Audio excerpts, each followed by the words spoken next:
Alright, everybody, I think we're good to be live. Welcome back to Danganronpa, Chapter 2.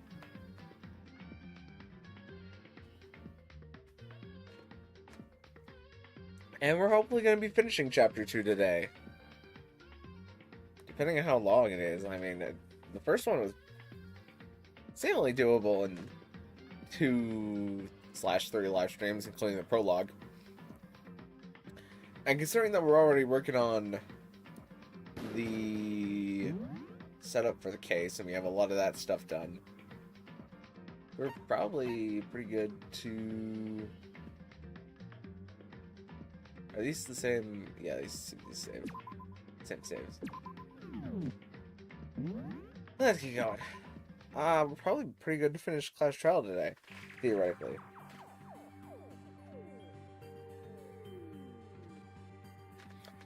So we're coming to Toko's room because Toko's wigging out.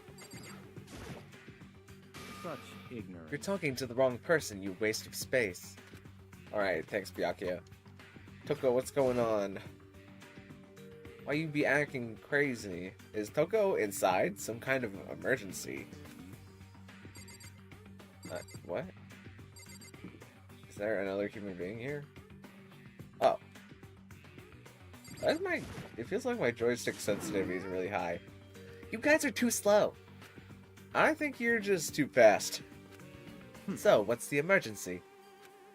Well, after what happened in the girls' locker room, we left Toko in her room so she could lay down. After a while, we came back to check on her, you know, to see how she was doing. But when we did, it was weird. She refused to come out, and she kept saying all this weird stuff. Weird stuff? We should try talking to her ourselves. Yeah, good idea. Okay, Toko, knock knock. Open up. I may as well give it a shot. Ding dong. The door swung open slowly and silently. Hey, how you doing? It's a little cold in there? You got the AC on? Holy crap. An aura of negativity flowed out from behind the door, forcing a gasp out of me. What? Oh, nothing. It's just that Hina was really worried about you holding yourself up in your room. Leave me alone. Yeah, sure thing. But could you open up just for a second? Won't allow it. Huh? Won't let Genocide Jack have control. And just like that, she slammed the door in my face. What was that? She's been acting like that the whole time, when I rang a little while ago.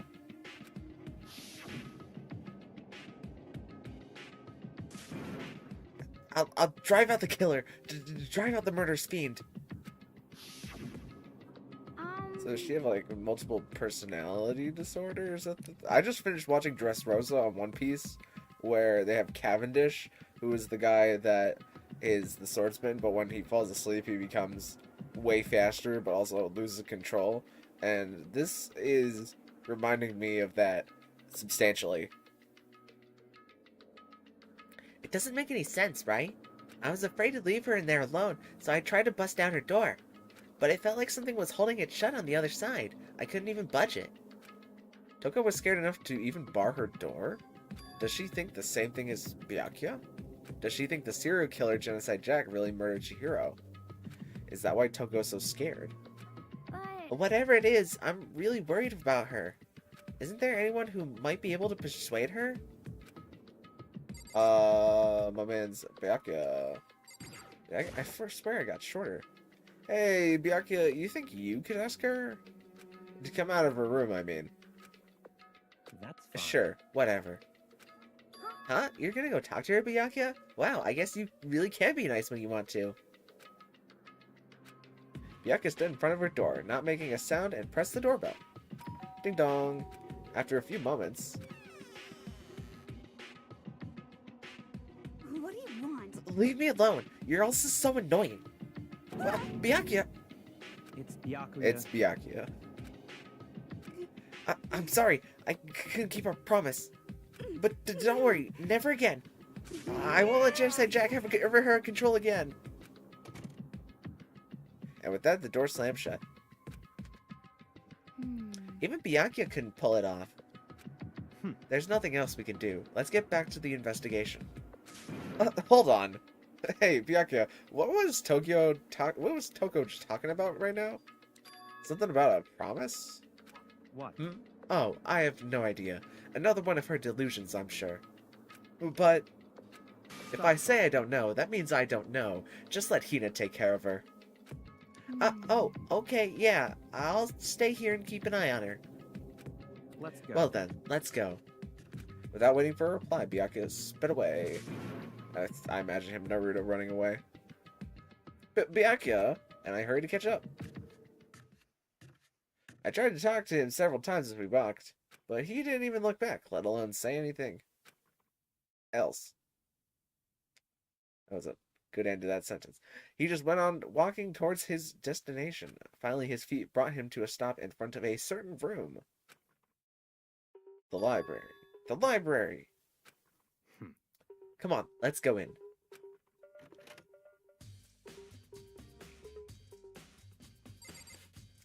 Alright, what are we doing in here? Is the evidence that proves it was Genocide Jack really in the library? Don't make me say it again. Okay. Are we going into the archive room? I thought there was a little something near that bottom right door hinge, but that's just a knot in the wood. If I remember, on the other side of this door, it's the archive, right? Hurry up and go inside. Oh, here? Let's go. It'll all make sense once you're inside.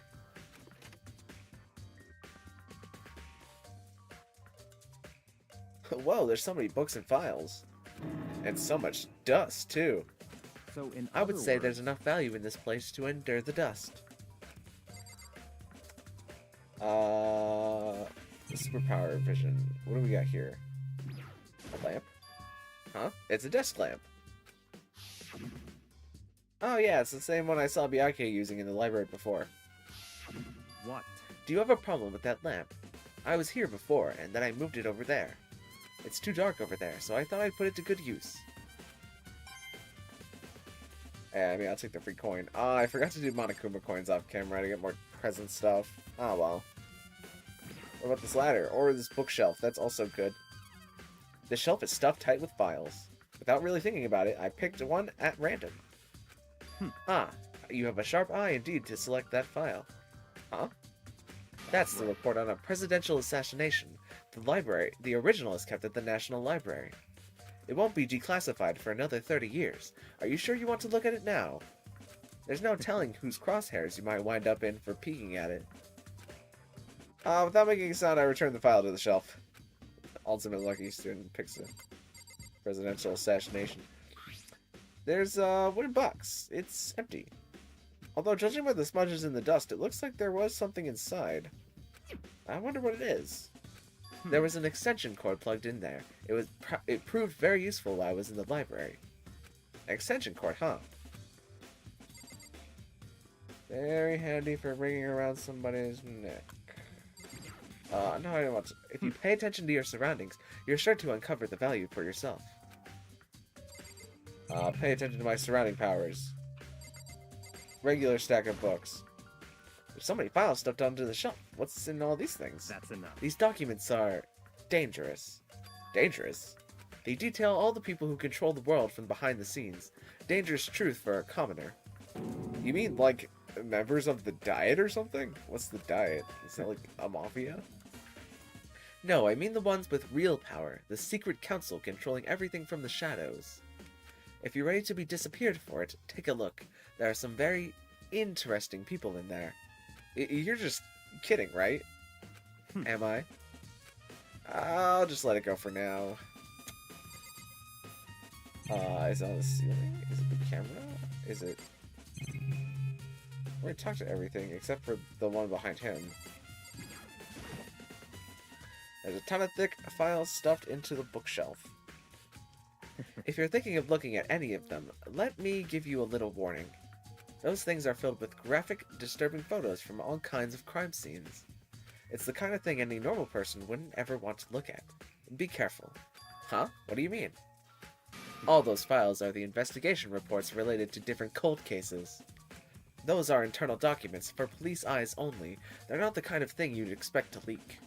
What? Why do we have these in our school? So, are you finally beginning to understand the true splendor of this library?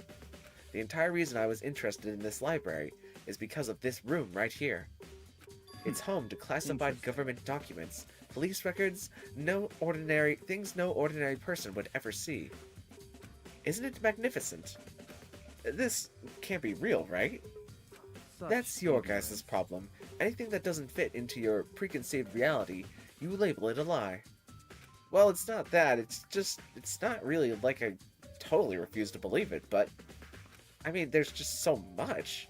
How can anyone have put this all together? I suppose it goes to show that just how much power Host Peak Academy truly wields.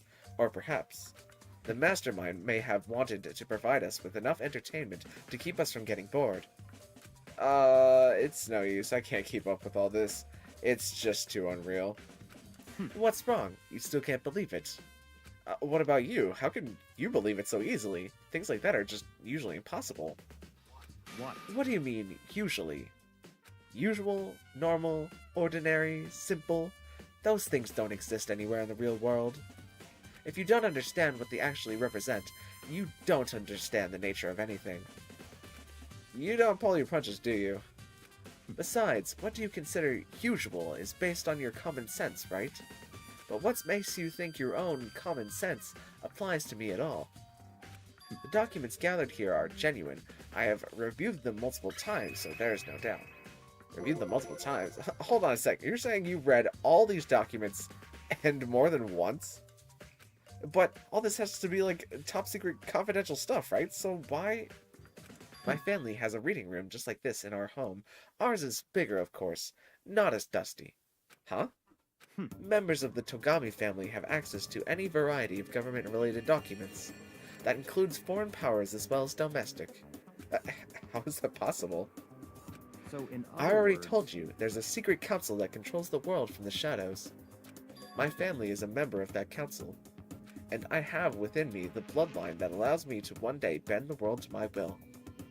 But to become such a ruler, I must know all levels of this world backwards and forwards. So whenever I have time, I like to review whatever documents and materials that interest me. Which is why I can proclaim, without a doubt, that the materials gathered here are the real deal. This is beyond believing or not believing. Byakuya is actually starting to scare me more than the actual mastermind. And what always interested me the most were the cold case police investigation reports. Reading through those reports has always been a hobby of mine, ever since I was little. It's excellent mental exercise. I've solved more than a few of those cases just by reviewing the reports. And among those reports, one of my recent favorites is the Genocide Jack case. As he talked, Byakuya grabbed a specific file from the shelf. That's right. This is the complete case file. Every single report surrounding the Genocide Jack cases has been compiled in here. Because there are so many, allow me to quickly summarize the main points. To begin, there are two notable characteristics in every Genocide Jack murder. The first characteristic is that at every crime scene, the word bloodlust is written in the victim's own blood. And the second is that when the victims are murdered, their bodies are suspended in a certain way. Bloodlust is written in blood, and the victim's body is suspended. It's exactly the same as what happened to Chihiro. Save your surprise, the best part is yet to come. For the second characteristic, where the victims are suspended, the only ones who knew about that particular fact were members of the police and other higher-ups. By all accounts, nobody in the media ever found out. Huh? In other words, no one on the news, no one online, nobody knew about that aspect of each crime. Only key officials and the killer himself knew about this act of mounting the victims. Now, if you recall Chihiro's corpse, her body was most certainly mounted in this fashion. So, how could the killer have known about suspending the victim? Because the killer is Genocide Jack, which... There has to be more to the story than what we're getting right now. Because it seems like Toko being... I want to say that Toko being the killer feels like a super large bait right now.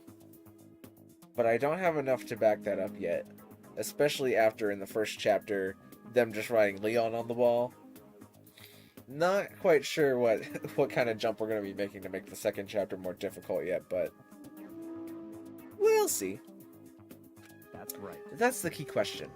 But in fact, the answer is quite simple. So The in culprit other isn't a words- copycat killer. It's the real Genocide Jack. In other words, That right there is the evidence that proves Genocide Jack has hidden himself among the rest of us. Then Genocide Jack really is... Such a brutal, fiendish killer really is walking among us. Among us? Interesting. They said they said the thing. The thing. They said the thing. Things are really starting to get interesting, aren't they? I never imagined a killer with such reputation would ever become part of our little game. Now, don't you think it would be good for you to take a look at what I've already seen? You might just manage to ferret out a clue or two. Such If you get down to business on your knee... Wait, what? Where did the word business come out from there? If you get down on your knees and beg, I might even show you myself. I guess I'll tuck the shelf again. It's time to dig file stuff into the bookshelf. All those files are in... did we already say that? Oh, how do I... Do I talk to him again? Byakuya, about that Genocide Jack case file, could you let me see it? That's fine. Well, you didn't beg, but I guess it's okay this time. Feel free to look around in here, but you can't take it with you. Looks like I've got the death note. Byakuya handed me the file, and I flipped through it with tense, nervous fingers. Suddenly, my hand stopped. I had reached the page where the photos from the scene of each crime had all been collected. The names of Genocide Jack's victims ran on for several pages. Ken Harada, 32, Honda, 17, Gaku, 23, Isai, 14, oh wow, 14, Yoshida, 30, Taro, Gano, Naohisha, Masamune, Umejima. There was no end to it. But one thing became perfectly clear as I read. All of the killer's countless victims were killed and suspended in exactly the same way. And at the scene of every murder, the word bloodlust was written in the victim's own blood. Now take a look at the next page, and you'll find another interesting tidbit. The next page. Whoa! There's multiple pages in this book? Profiling results? All the crimes took place either on weekdays at night or during holidays, either day or night. The most common time for the killings to take place was on holidays in the afternoon. Based on these facts, it could be suggested that the suspect may be a student. Evidence suggests that the suspect lingered at the scene, but when they did leave, they were in a panic. Because an eyewitness has never come forward, it's unlikely there was any external reason for this. This confused behavior suggests that the suspect may potentially suffer from dissociative identity disorder. I mean, that So, in tracks with other what we're words- currently going with. The key point here is that the culprit may very well have a split personality. A split personality, like the kind of thing you see on TV? So I'm a part of another totally unbelievable story. But this one is way more believable than anything else up until now. Or maybe it really isn't. I don't know. I feel like my mind has gone numb. Genocide Jack case file has been added to the truth bullets. Let's go. Alright, we should get going. Huh? Where are we going? Anywhere but here. We finished our business here, haven't we? Wait, Byakuya? Come on, man. I, totally wanted to read more books, and... Okay, let's go. As usual, Byakuya turned and left without another word. I hurried out of the library to catch up. Well, this is where we part ways. I have some things I need to take care of before the class trial. Huh? Just all of a sudden like that? I don't have Come time on, to play enough with of your you. annoying misapprehensions. Did you really think we'd be together the whole time? Take responsibility for yourself and do something useful. Move the investigation forward on your own. Well, goodbye. And just like that, he was gone. Just as quickly as he'd asked me to join him, he'd cut me off. In the end, I felt like I was just some plaything getting tossed around. At the same time, I'd uncovered some really important clues thanks to him. Genocide Jack. He's the one that killed Chihiro. And that murderous fiend is one of us! But who is it? I have to find that out, no matter what it takes. Doing lights, doing wires, checking reactor, whatever it takes. And to do that, there's somewhere I have to go to investigate one more time. I have to go back to the crime scene, the girls' locker room. I should check the boys' locker room too. And the others might have come up with some info that I might find useful while I'm at it. I need to find out everything I can. Alright. The girls' locker room's in the other direction. Is it this?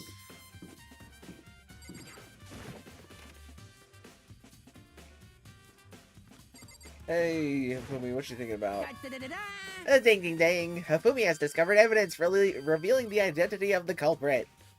I've seen it. Another stat increase for me. Evidence? What did you find?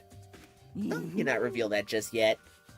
But I guarantee that what I found will steal the killer's breath from his lungs. Are you sure about that? Oh yeah, Miss Ludenberg said she'd witnessed something worthwhile too. Really? What did she see? She refused to tell me. It's like when a girl bullies the boy she likes, right? Right? Okay, so where is Celeste now? The warehouse by the dorms. She was there, but at the same time, not there. What's it gonna be? We need to go to the warehouse.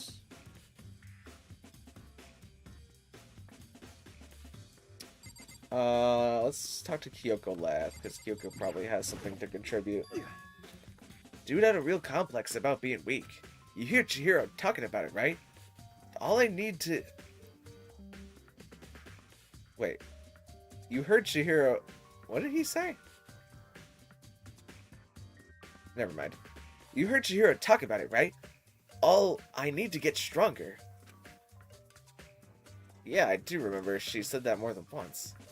Sure did, which I guess explains the trip down here. But did she really need to get stronger that badly? You already mentioned it, but she was a girl after all. Most girls aren't that strong. I don't know, man. Haven't really thought about that stuff. Chihiro's complex. Where did it come from? I think we already had that conversation. What about you, Sakura? Chihiro's presence here was especially weak. Her body and her soul. To target such a helpless being, it's unforgivable. What a wretched beast to do such a thing. I cannot forgive this. Chihiro, what do you... Oh, right. Forgot about that one. Kyoko, what do you have? Hi, True Soul 77. How you doing? Hope you're enjoying your barbecue. Hey, Kyoko, have you made any progress on your investigation? Indeed. Generally speaking. But I have to However, get going. I have something unrelated to take care of. Something besides the investigation? What is it? Well, Nothing you need to worry about. Just concentrate on the murder. But before I go, let me give you one piece of advice. You should examine Chihiro's body one more time, thoroughly. Also, her handbook is missing. You might want to determine its whereabouts. goodbye. That's it. I'll be praying for your success. With that, Shioko turned and left the girls' locker room. I guess I'll take another look at the body then. Chihiro's handbook is missing? That's definitely worth worrying about. Chihiro's handbook has been added to the Truth Bullet section of your handbook.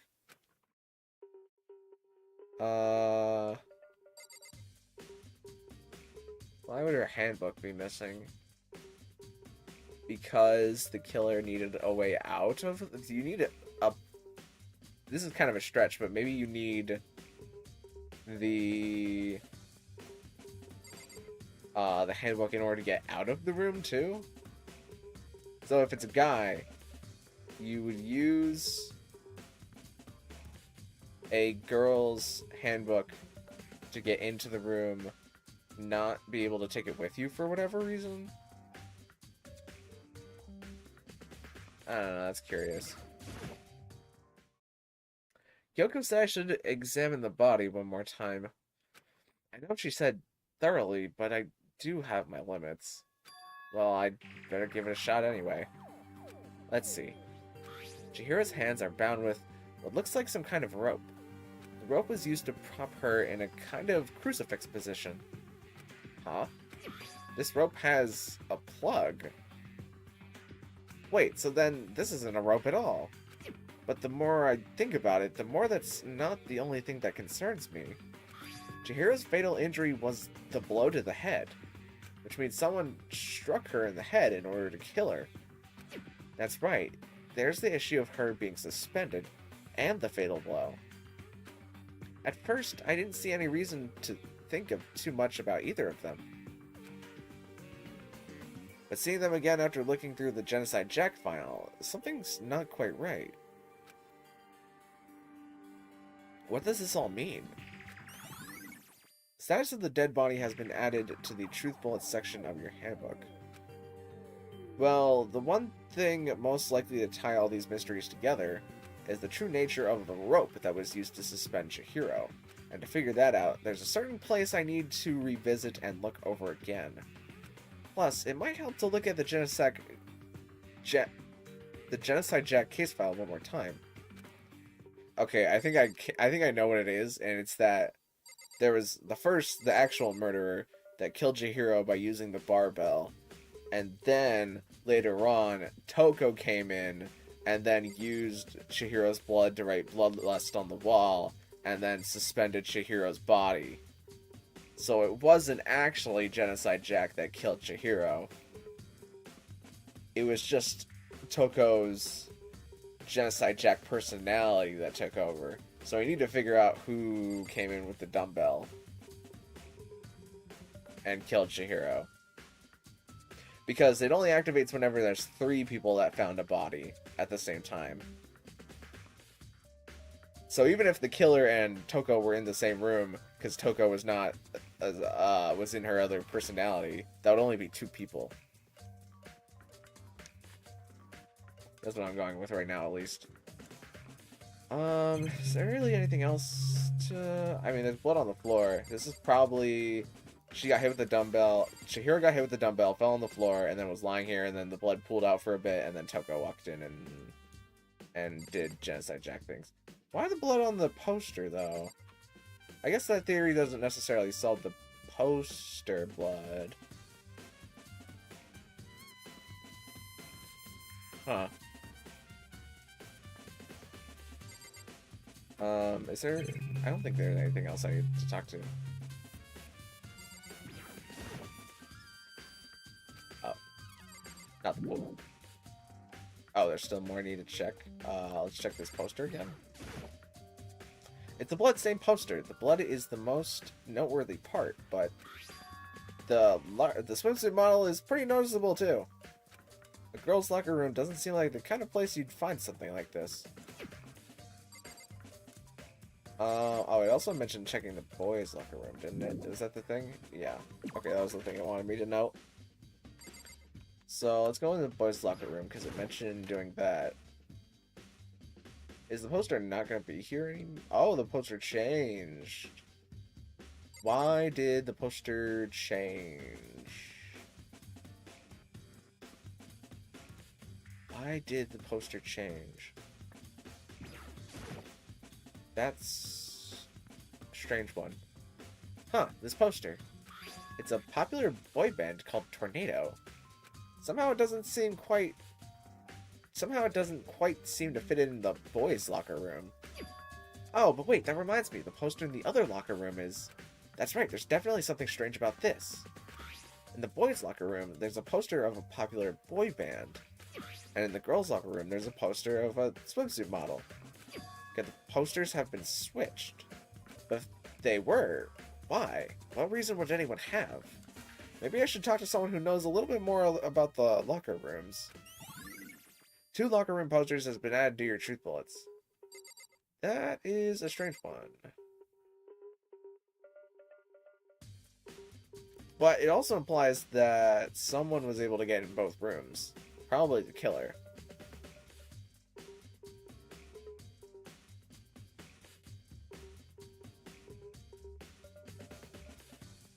So would the... Now, if the murder happened in here for whatever reason, there would be more signs of a struggle, right? Unless it's this weird spot on the floor. There's a strange stain. Okay, it is the weird spot on the floor. There's a strange stain on the carpet. What is this? Boys' locker room carpet has been added to the truth bullet section of your handbook. Okay.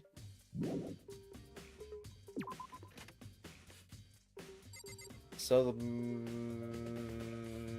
murder happened in there, but why? Why does that make sense?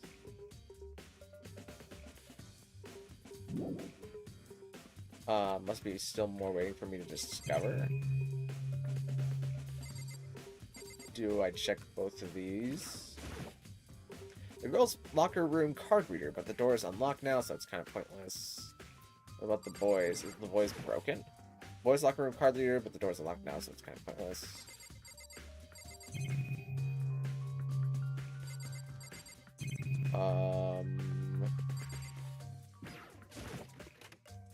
It let me leave here, so I assume I got everything that I needed. Unless there's actually something in the pool?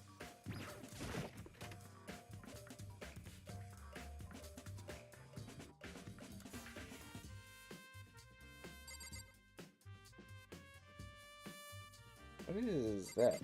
Oh, is that a... That's a camera.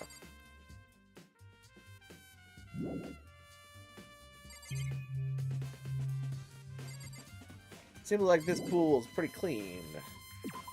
Also, it's letting me leave, so I'm assuming there's nothing here.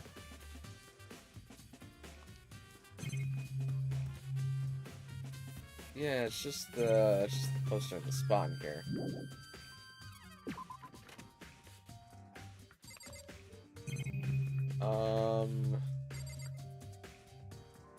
Would it be... It's not these things, because those gave me Monokuma coins.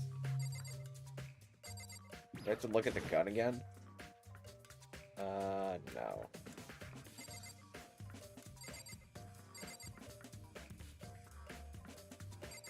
Do you have anything to add in for me? That's it. It's just the same dialogue as before. Sure that am I? Why am I so sure of this? I guess I'll go back in here.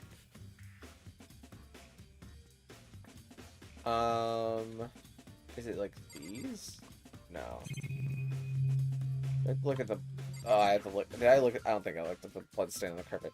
There's a blood stain on the carpet. It can only have been caused by Chihiro's murder. No, I guess I did. Was it this one? This bloodlust. The word bloodlust is written on the wall in blood.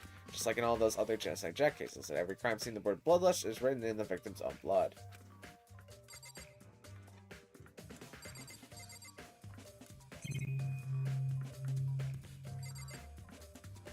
Can I... It said to look at the...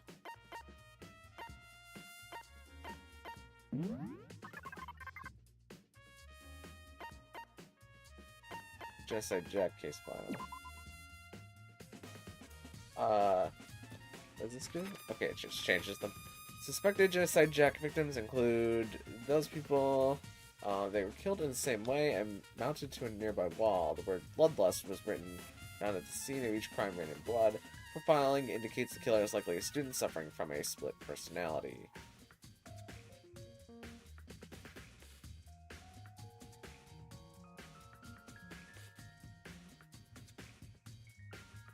I do have... Because the game is... I'm not going to say this one entirely out loud, but because the game is leading me to believe the murder happened in the boys' locker room, and based on the names of the Genocide Jack victims all being guys, I think they're all guys. It seems like they're all guys. I feel like that's gonna come into play here and down the line.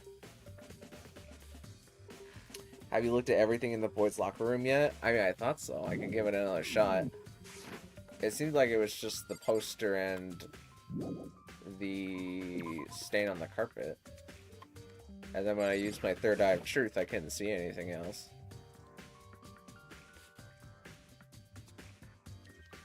Just the poster, the carpet, and the door. And I guess I can look at the monitor, but the monitors usually aren't that helpful.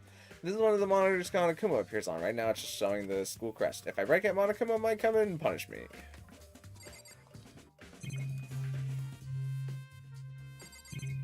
I can look at the camera, but the cameras haven't been too useful either. A surveillance camera. Someone's using these cameras to watch people die. As much as it gets on my nerves, I better leave it alone. You might need to talk to Sakura about the copy stain. Okay, let me try that.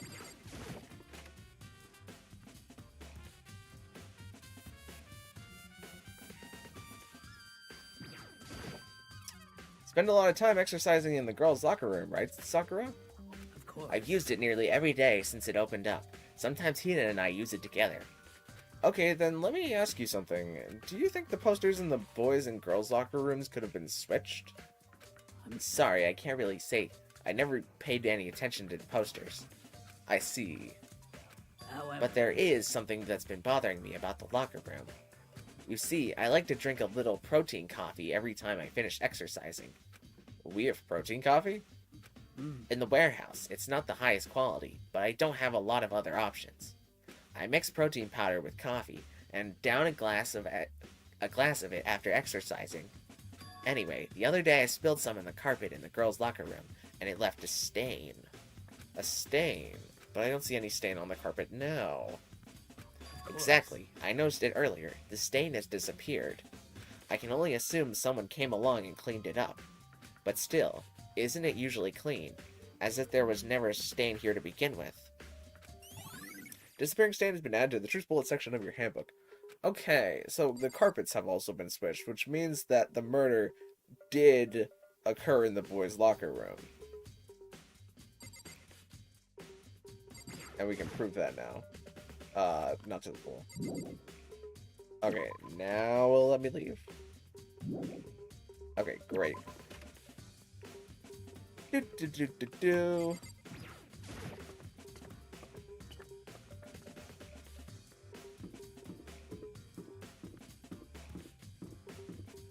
Hey. What have you got for me, Taka? Maybe we should have confessed our embarrassing secrets after all. Damn it! I'm sorry, Chihiro. It's all because I wasn't strong enough. Okay, bye. Great combo. Let's head to... it said... I should have gone to the library first. I'm going to fast travel back there, but... It said it wanted me to check out the Genocide Jack. Where's the warehouse again? It said it was somewhere past here, wasn't it? Is it down here? No, that's brought off. Oh, shucks. Where's the warehouse? Is it... Oh, wait. Is it the package place? Is it this? Hey, we've never been in here before. Celeste, what are you thinking? Celeste, what are you doing here? This warehouse is amazing. It has absolutely everything one might need to live a full life. From food to clothes to towels, there's an endless supply to choose from. I see that, but have you found anything related to the case? I knew you were going to ask me that. Though, I thought talking about the warehouse itself might nah, nah, nah, nah, nah, nah, nah. I thought talking about the warehouse itself might I cannot say that word consistently. I thought talking about the warehouse itself might Wow, that is really hard. Why can I not say that word? I thought talking about the warehouse itself might misdirect you. Misdirect. I thought talking about the warehouse itself might I want to say misdirect. Why can I not say it? What is happening? I feel like I'm lagging in real life. I can't say this word. Misdirect. I thought talking about the warehouse itself might I want to say disdirect. Why can't I say it? What is happening? I feel like I'm trying to say purple burglar alarm, like that one guy with the heavy European accent, and he can't say it. But instead, I'm just stupid, and I don't know how to pronounce words anymore.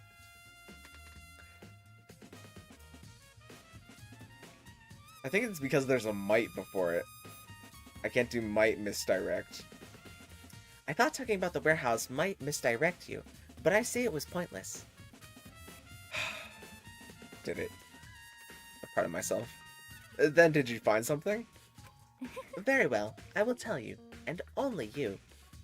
Last night, I saw her here. Chihiro was in the warehouse. What? Really? Indeed. This was right before the nighttime. What are you doing out this late? Oh, I was just... Are you planning to go exercise, perhaps? What? How did you know? Because I can see a blue track jacket sticking out of that duffel bag you're carrying. Oh, you're right. Thanks. Well, I'd better get going. I'm kind of in a hurry. In a hurry, but why? She stuffed the jacket into her bag in a hurry. It was almost like she was trying to hide it. And just like that, she was gone. Yes, I assumed she was indeed. merely stocking up to go exercise in the morning, but it would appear she ignored the nighttime rule and headed directly to the girls' locker room. If she hadn't broken our rule, none of this ever would have happened. Alright, well, hindsight's kind of 20/20, Celeste. You get what you deserve, I suppose. So, apparently, she went to the girls' locker room late at night in order to exercise without anyone Oh, but Celeste knew. Celeste would have known. That's kind of telling. But the strange thing is, there was no trace of the track jacket or duffel bag Celeste said she saw Chihiro carrying, which would mean the killer would have gotten rid of it somehow. Celeste's account has been added to the Truth Bullet section of your handbook. Then again, if it was Celeste, why would she lie? She could lie, though. Yeah, it wouldn't... Yeah, if it was Celeste, it wouldn't be very smart for her to say that she knew that Chihiro broke the rule. Oh, there's a lot of stuff in here. Start looking at things. Is this the fridge Sakura mentioned? I don't see anything noteworthy here. Is this a camera? Box camera? A surveillance camera. The mastermind must be watching as Chihiro was killed. They know what's happened, but they're still forcing us to go through with this. Got beans. There's all different kinds of food stacked up. I don't see anything noteworthy. I mean, beans are pretty noteworthy. You can do all kinds of things with beans. There's all kinds of stuff piled up everywhere. I don't see anything noteworthy. What about the box behind you? It's all kinds of stuff piled up everywhere. Towels, jackets. Looks like they've put together a good collection of school equipment. Monitor. This is one of the monitors Monokuma appears on right now. It's just showing the school crest. I wonder when the class trial is going to start. And this one thing under here. There's all kinds of stuff piled up everywhere. Towels, jackets. Looks like they put together a good collection. Okay. Then that would be everything in this room. Then let's go. Okay, now I need to. How do I fast travel again?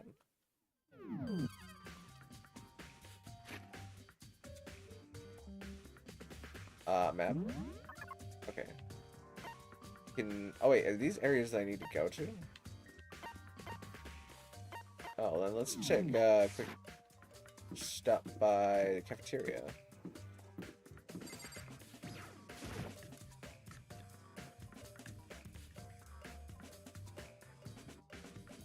Hey, aren't you supposed to be watching the serial? Oh, Hina, how's Toko doing? Same as before, she won't come out, and she just keeps on mumbling something about Genocide Jack. So I just left her there. You left her there? My head was all swimmy, and I was getting pretty hungry. Yeah. Oh, but don't worry, I'm gonna head back as soon as I'm done eating. Toko's not exactly pleasant, but I'm still worried about her. Speaking of which, what are you eating? A donut, of course. Of course. There's two things I'm sure God created, outer space and donuts. Really? I bet Chihiro would have liked to eat more donuts. Maybe that was her one big regret. I should have tried to spend more time with her. Come to think of it, who did she spend time with? Well... Yeah, she was a bit strange. Didn't really hang out with the other girls much. It was like she was trying to keep her distance from us. Actually, Sakura said something similar. She said that even though you and her invited Chihiro to exercise with you, she always refused. Yeah, totally. Yep, it's true. And it wasn't just us either. It was like she stayed away from all the girls. Was she just shy? I don't know. She talked to the boys all the time. Okay, the implication from before that I made in the locker room seems to be coming true a little bit here. Isn't it kind of weird to be shy around your own sex, but totally fine with the opposite sex? Oh, wait. Maybe she was used to guys spoiling her. The law says you can't judge a book by its cover, right? You think so? So I never really saw her as that kind of girl. AOE's account has been added to the Truth Bullet section of your handbook. Okay, good, we got that.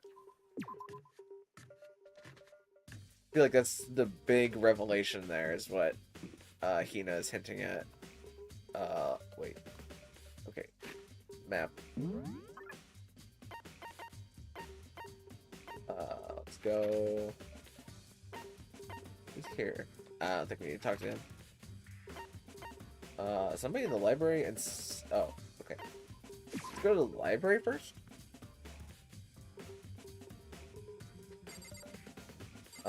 Is there something I need to get in here? Or is it just that I need to go in here?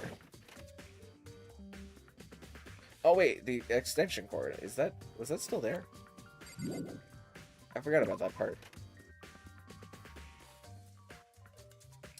No, the extension cord has in fact disappeared. There's a thick layer of dust on top of this desk. Maybe there's some kind of clue here. What do you mean there's some kind of clue here? The extension cord is very clearly gone. No, not the books! Gosh darn my inquisitive nature. Huh? The lamp won't turn on? Maybe because it's not plugged in, genius. The lamp's cord isn't long enough to reach the outlet from here. But last time I saw it, it was definitely on. It was definitely right here. Oh, that's right. Byakuya was using an extension cord. But there's no extension cord here now. I wonder if... Library desk lamp has been added to the Truth Bullets section of your handbook.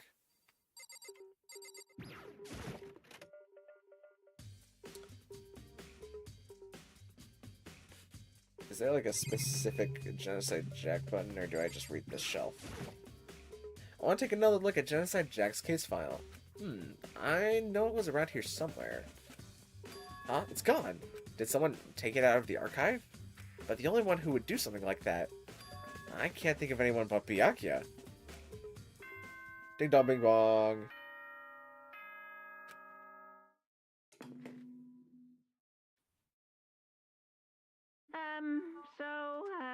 I'm getting tired of waiting. Shall we just plunge right in? It's the moment you've all been waiting for. The class trial. You remember where to meet, right? Please go through the red door on the first floor of the school. See you soon. Begin the class trial or door. It's about to begin. The red door is right through here.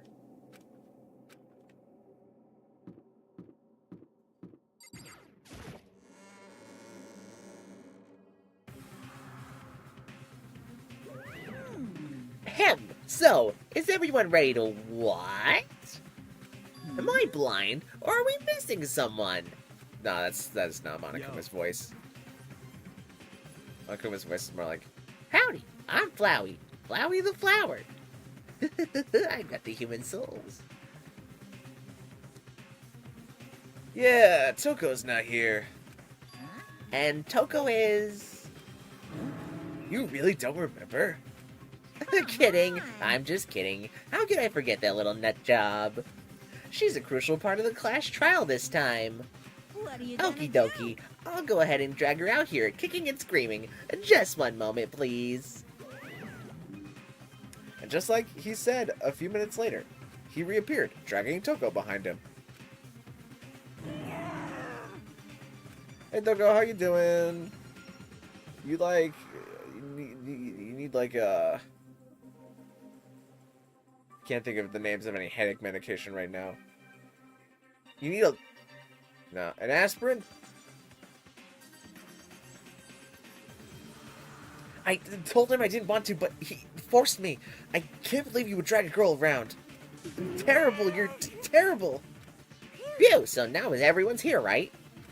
Okay then, hustle onto the elevator and let's get this show on the road. See you guys down there. Let's go. So, shall we get going? It's time to figure out who killed Chihiro. Chihiro Fujisaki. She was so gentle, so calm and meek. Nobody had any problems with her. Someone made the choice to kill a girl like that. And that murderer is one of us. Someone's standing right here. Let's actually talk to some of the people before we head down. Had the runtime a little bit. You ready? We doing this? Oh, I thought it would be a little more personal than that. I don't know why the killer did what they did, but I'm sure it'll work itself out. Justice always prevails, right, bro? Hey, come Fucking on. Toko, man. What's got her so worked up? I gave you plenty to work with. Now show us how far your logic can take you. There is something odd about Toko's behavior. I do not think mere shock is enough to explain it. Hina? I guess there wasn't much help at all in this one. Let's see if I can weave our way back to Kyoko over there. Shall we go? Shall we begin? Yep, and that's kind of everybody. Actually, maybe I wanted to talk to Sakura, but that's fine. We have no choice, right? We have to do this. It's true. Yes. I gave a small nod in reply.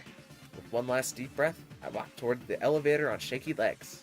With each step forward, I could feel my heart starting to race faster and faster. As soon as everyone was on, the elevator began to descend. I couldn't get a handle on my emotions. Couldn't stop speculating. The steel box sank with heavy, clunking sounds deeper and deeper into the ground. And as we went deeper, the uneasiness in my heart grew bigger and bigger. The elevator was unaffected, however, and continued to descend without hesitation. Until finally, it came to a sudden stop. What do you think? I redecorated. Isn't it so fresh? Isn't it so exciting? Don't waste our time with stupid questions. Let's get this over with.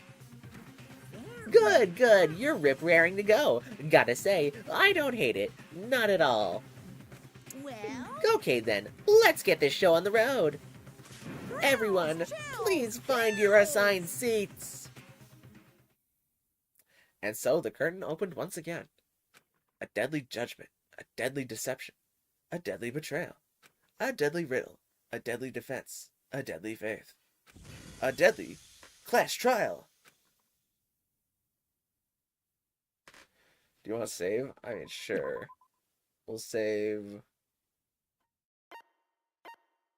You know what? I'm gonna do all the things before all the class trials. Alright, we took everybody's abilities now, and now we have more ability powers. Increases the time limit for each phase, effective during the class trial. Costs 3 SP. Might as well put it on there. I think we have more SP than we have power points. Unless like there's one that costs like a ridiculous amount. The focus gauge recovers more quickly, effective during the non-stop debate. The Hangman's Gambit and the bullet time battle cost that much. Okay. Oh, and handiwork.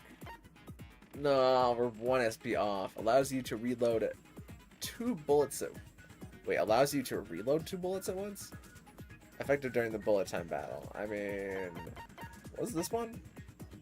Increases damage to the opponent when a statement is destroyed, effective during the bullet time. I mean, if it's during bullet time battle, then I'm probably fine.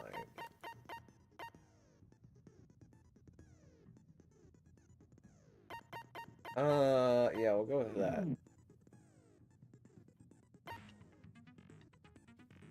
Is there any... Is this just look over all the stuff that we already have? I think so. Alright, let's give it a whirl. Let's begin with a basic explanation of the class trial. So, your votes will determine the results. If you can figure out who done it, then only they will receive punishment. But if you pick the wrong one, then I'll punish everyone besides the blackened, and the one that deceived everyone else will graduate. Okay, then. So, first off, let's talk about the murder weapon! First, we have to make clear what was used to deliver the fatal blow. I mean, it was the dumbbell. Locker room dumbbell.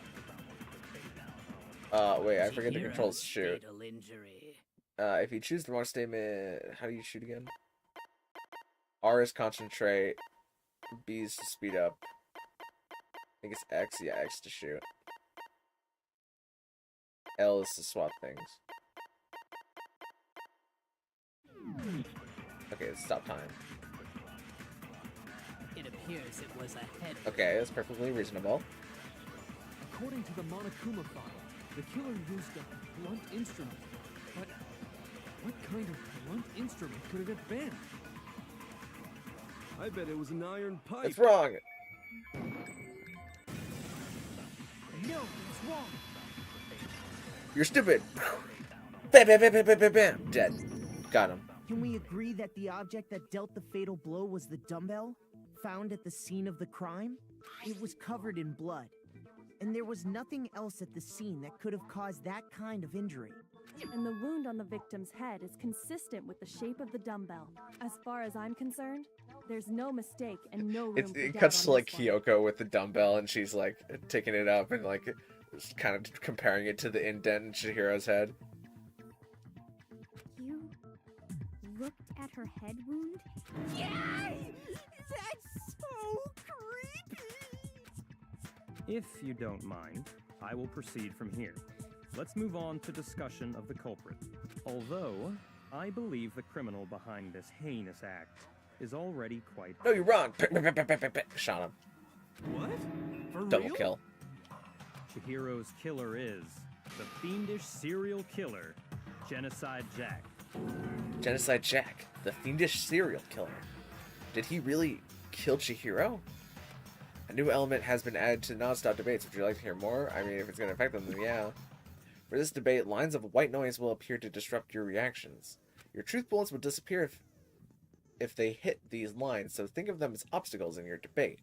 But there's a way to keep this white noise from getting in your way. Press the A button to attach a silencer, which you can use to shoot down the white noise. However, if you shoot an actual remark with your silencer instead of the white noise, the time limit will decrease, so take careful aim when you have your silencer out. Oh, but if your action difficulty is set to gentle, the white noise won't appear at all. In which case, you can forget about the silencer and just focus on the situation in front of you. Well then, good luck and have fun!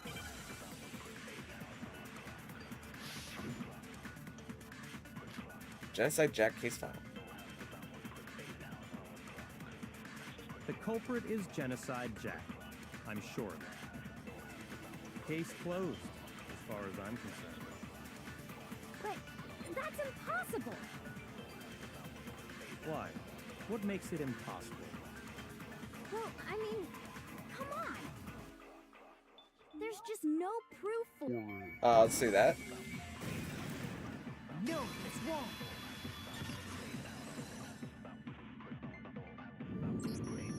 I might know one reason he could be involved. What? So the silencer is kind of extra because it definitely wanted me to silence that one pink that was trying to block the action, but we hit it anyways, so it's fine. I found this file while I was looking around the archive in the library. I guess it's some kind of confidential file the police put together about the Genocide Jack case. What? That's kind of weird as shit, isn't it? What was something like that doing in the library? The why of it is probably more trouble than it's worth, so let's forget about that for now. More importantly, it outlines all the specifics of every Genocide Jack case in exceeding detail. According to the file, there appear to be two defining characteristics in every Genocide Jack case. The first is that a bloody message is found written at the scene of every murder. Oh, that's right. Boob lust. What? Why did you say that so deep? Why did you say that so deep, but also so gorilla-like? No. It's actually bloodlust. But more important is the other characteristic, and it's something that has never been made public. Never made public? What the hell is it? Why don't you tell them, Makoto? The other characteristic of every Genocide Jack case, which the world at large doesn't know. If I'm not mistaken, it has to do with the positioning of the body. But how do you get this one wrong? It's how the victim was positioned. It said it in every Genocide the Jack question. case, the killer suspends the What color body was in a George certain way. Washington's white horse? I don't know. Purple? Apparently in every... Oh, I already said that. Other than the killer, the only people who know about this are the higher-ups in the police department. However, Chihiro was most definitely suspended in the same way. So, how did the culprit know about this when only high-level police officials were aware of it? There's only one logical answer I can think of. It's because the culprit in this case is the real Genocide Jack. No fucking way! You're saying Genocide Jack is one of us? Yes. In fact, it's Oh, Toko. damn. Alright, coming out and saying it. Genocide Jack's true identity is Toko Fukawa. You lie! What? Oh, okay. Wait, hold on a sec. Toko has, like, bloodophobia or whatever, remember? What kind of serial killer is afraid of blood? Fair enough Is point. Toko Genocide Jack? The answer is yes and no. Another riddle? Man, why is this gotta be so complicated? It's a riddle for sure, but I feel like I understand it. What it means for Genocide Jack to be Toko, but also to not be Toko. The answer is that she's not just one person, but multiple people, right? Hangman's Gambit.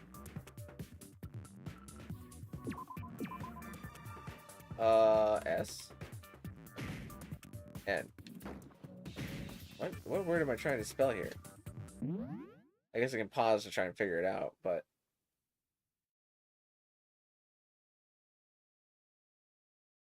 NS? Nihilism? What? Multiple person dissociative identity disorder is the thing that they're trying to get me to get, but I have no idea what this word is.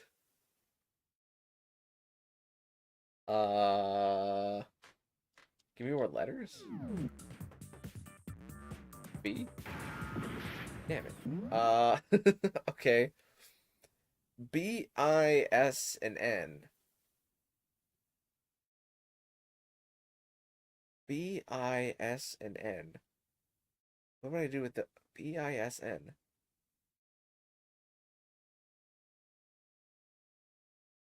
Nihibs. Oh wait, it starts with I. Okay, S. Oh, there's an A.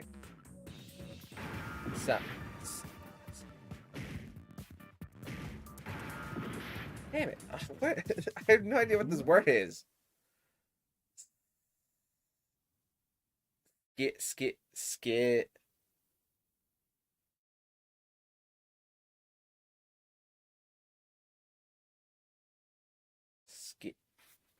What? Okay, the next one is a C. Let's do that. Skit. Am I trying to spell a slur? What? I don't think I can say that. Can I say that? Oh, I guess we can say that. It's schizo. What? Why are we? I feel like that's not an okay word to use. Is it because Genocide Jack has a Hello, split personality? Trixie loves you. How you doing? Is it because Genocide Jack has a split person? I mean, I feel like it would have been better to do like split, or just do. Whatever. It's fine. Huh? Oh, I don't read the words anyway. Somewhere in the file too. They thought that the suspect might have, what did they call it? Dissociative identity disorder. That would have been a long Hangman's Gambit if they had me spell that out, though. Still, to go and say that about Miss Fukawa is perfectly acceptable. Toko's strange behavior after seeing the body is proof enough that she has a split personality. The one thing that shows Toko could have been a split personality has to do with her behavior. Her behavior changed. I got it! You're talking about how she started acting totally different than usual, right? That's right. Think back. She fainted when she saw Chihiro's corpse, and then, when she woke up... I'm fine. Everything's fine. Whoa, sounds your body? Hey, are you dead? She must have hit her head real hard when she fainted. Well, that's a front and a back, a top and an hitting, and a bottom and a sheer truth and a web of lies. This is quite concerning. I mean, she sounds completely different. She was acting funny, that's for sure. Cool, glad to be here. This is my favorite game. I have all of them and the summer special game on my Switch Lite. Just need Ultra Despair Girls. I did not know that there's a fifth game? I only have the Nintendo Switch one where it gives you the 1 through 3 and then the summer one that you mentioned. I didn't know that there was a fifth one. Don't go assigning adjectives to my tone without permission. Not to mention, once she regained consciousness and saw Chihiro's body again, she was utterly calm. In other words, within her is one personality that can't handle blood, and one that obviously can. So when Toko trapped herself in her room, it's because she was scared of Genocide Jack?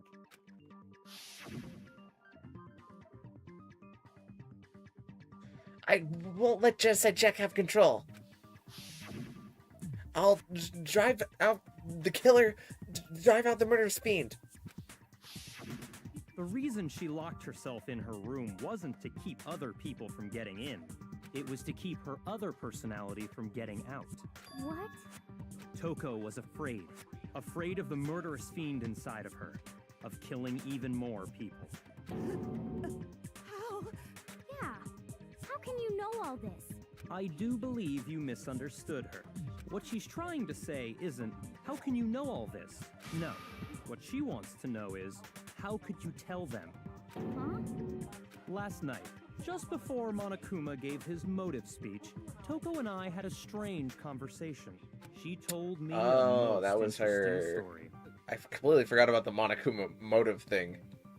But that was her motive because her thing probably says that she's Genocide Jack and that she has multiple personalities or something like that. Which is pretty detrimental. that's a much crazier one than us peeing the bed since we were in 5th grade. She was afraid it could appear I gotta say. at any time. And that trepidation is what's caused her to have such a bleak attitude. Isn't that right, Toko? This is all a lie. Right, Toko? You said you wouldn't tell anyone. What? I mean, it's a matter of life and death here, Toko. Promised. I can't believe you lied! You have only yourself to blame. You came to me with your tragic little story. I didn't ask you to. Yeah, the Ultra Despair Girls manga is really good. 2 physical copies of book 1 and 2, and read most of the others online. I see. This is the real world, not some romantic fantasy fairy tale. Besides, you broke your promise first. You said that as long as you were here, no matter what, you wouldn't let Genocide Jack kill anyone. But in spite of that promise,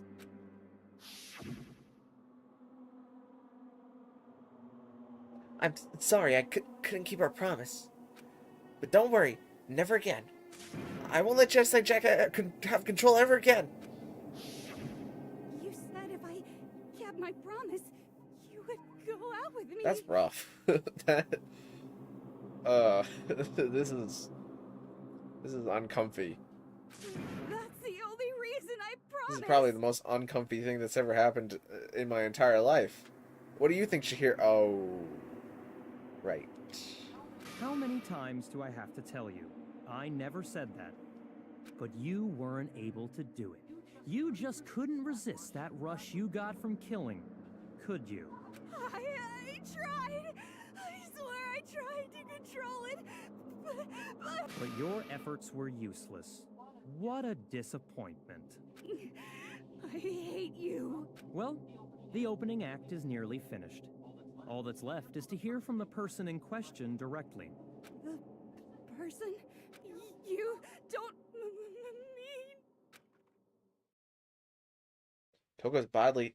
Togo's body suddenly lunged backwards. A huge thud echoed across the courtroom, but in the next second,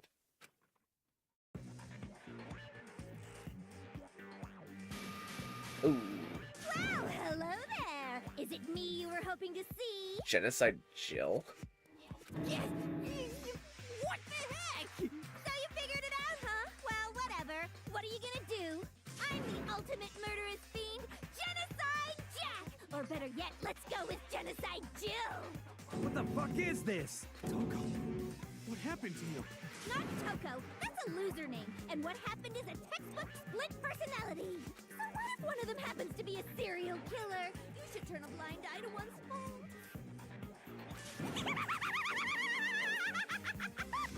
So intense. Like they say, sound in murderous mind, sound in murderous body. This one is so different from the one we've come to know. Yes, well, the world is composed of a front and a back, you know. Just like how every inning has a top and a bottom, or how in the depths of every truth lives a little lie. Behind every dark and gloomy soul lives another that shines as bright as the sun! This is the murderous fiend Genocide Jack? This is beyond insane. Miss Jack, Jill, can I ask you a question? I hate Togami with a passion. I mean, that's fair. What's that? Some of us think you might be the mastermind behind our entire situation. What are your thoughts on that?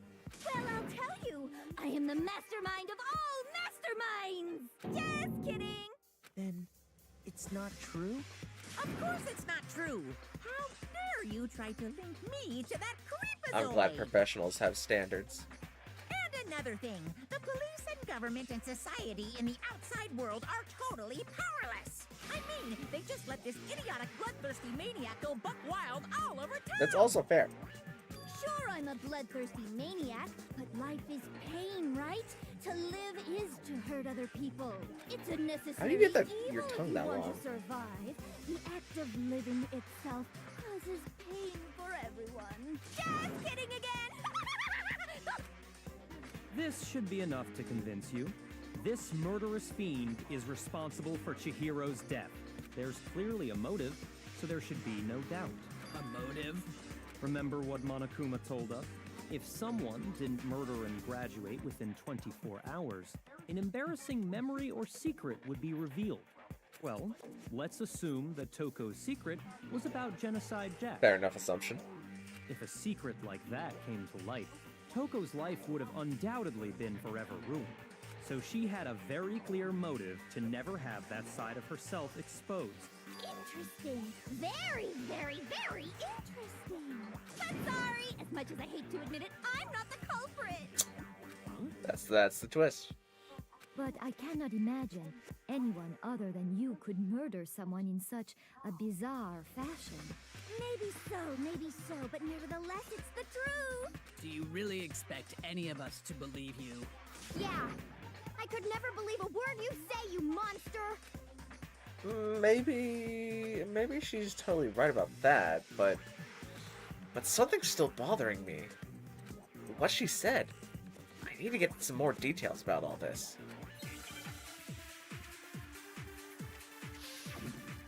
Make your argument. Status of the dead body. Sorry, but I didn't kill anyone. I mean, okay, fair You enough. say that, but do you really expect any of us to believe it? Perhaps if you had an working? alibi. Oh, I get it. Oh, yeah, okay, I should be hitting the purple things anyways. Alibi, huh? Now we're talking. When you compare your past murders to this incident, the modus operandi matches completely. I don't know what that means, so I'm not gonna shoot What it. more proof do we need?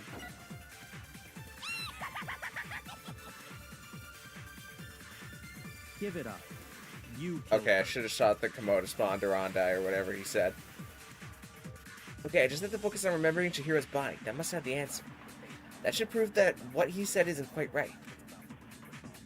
Sorry, but I didn't kill anyone. You Whoops. say that, but do you really expect any of us to believe it? Perhaps if you had an alibi, that would change things. Oh, an alibi, huh? Now we're talking. When you compare your past murders to this incident, the modus operandi. Take this. No, it's wrong.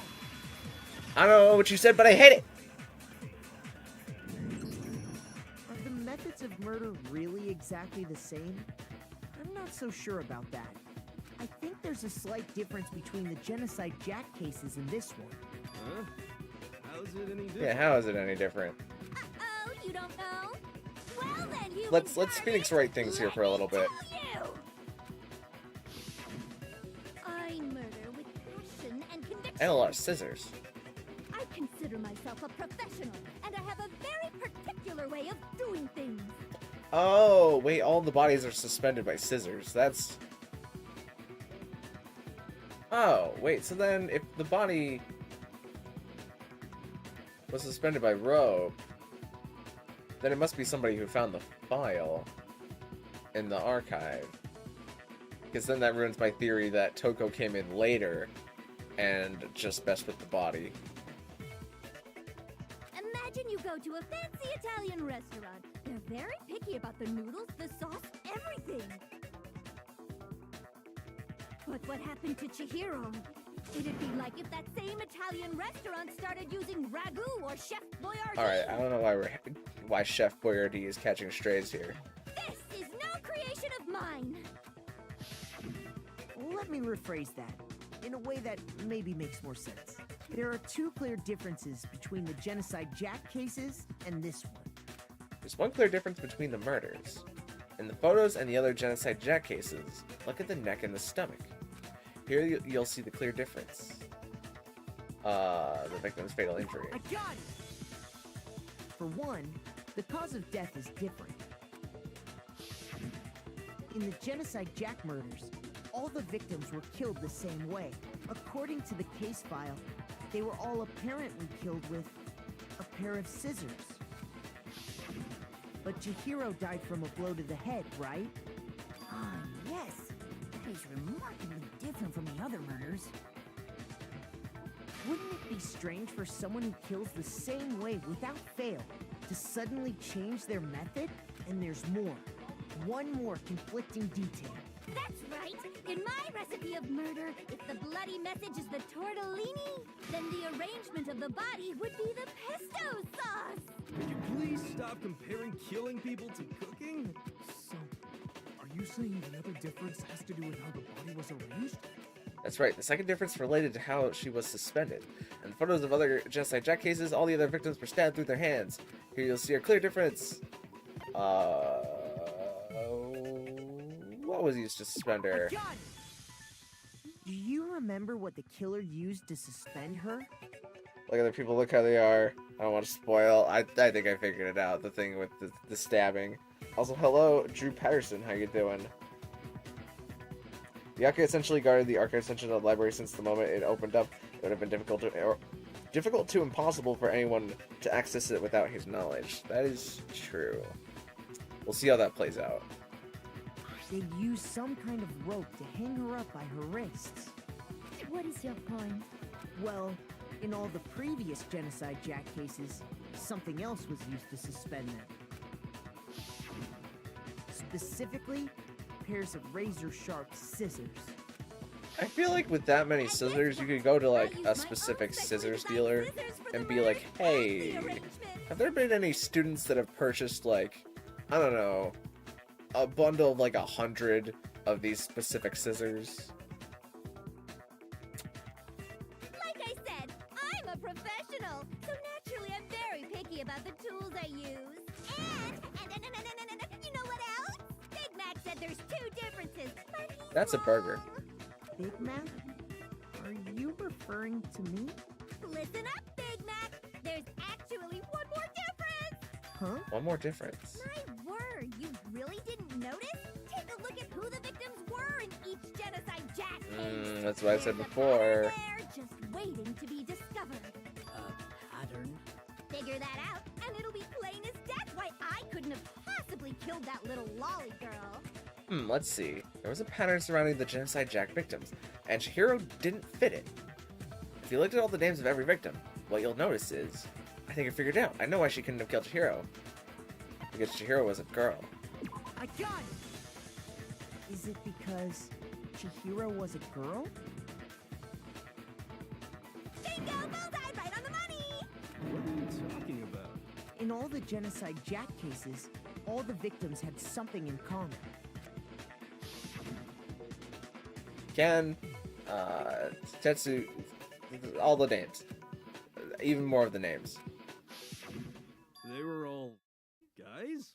That's right! The people I killed with such passion and conviction are all adorable little men! I can't believe I said it! I'm so embarrassed! Because that's the embarrassing part. I can't help it! I'm just a full-throttle boy-on-boy fangirl, and the mopey side of me just hates it. But now I'm on the fast track to becoming a full-fledged fan madam! So since Chihiro was a girl and not an adorable little man, you wouldn't kill her? Would an Italian chef suddenly start making ramen just because they're both noodles? Don't be stupid. I have too much passion and conviction to cross that line. That's the absolute reality of the one and only. We get it. You've clearly explained your hobby and your philosophy. But that's not all there is to it. It's a different matter entirely, when you're forced to kill in order to survive. Quiet, lowly cur! Lowly? Cur? I would never kill for a reason as petty as mere survival. And if by some fluke I did kill to survive, why would I bother with the message and arrangement? It'd make me the obvious suspect! Fair enough. That does make some amount of sense. Plus, whatever reason I have for killing, I would never leave out my prized scissors. Who would go out of their way to use a big, stupid, heavy dumbbell? Maybe you used the dumbbell because you couldn't find any scissors in the school? Any scissors? I don't just use any scissors. I only use my own set of high-class envy of the entire world scissors! Okay, whatever. There still aren't any in the school. Are you sure about that? Whoa. She's fully equipped. That's right. So I can kill anywhere, anytime. Why would I resort to dumbbells or rope when I have my trusty scissors by my side?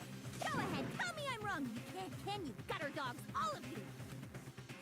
Guess you got me there. Not to mention, I have no clue how to tie a good knot. So rope's totally out of the question anyway.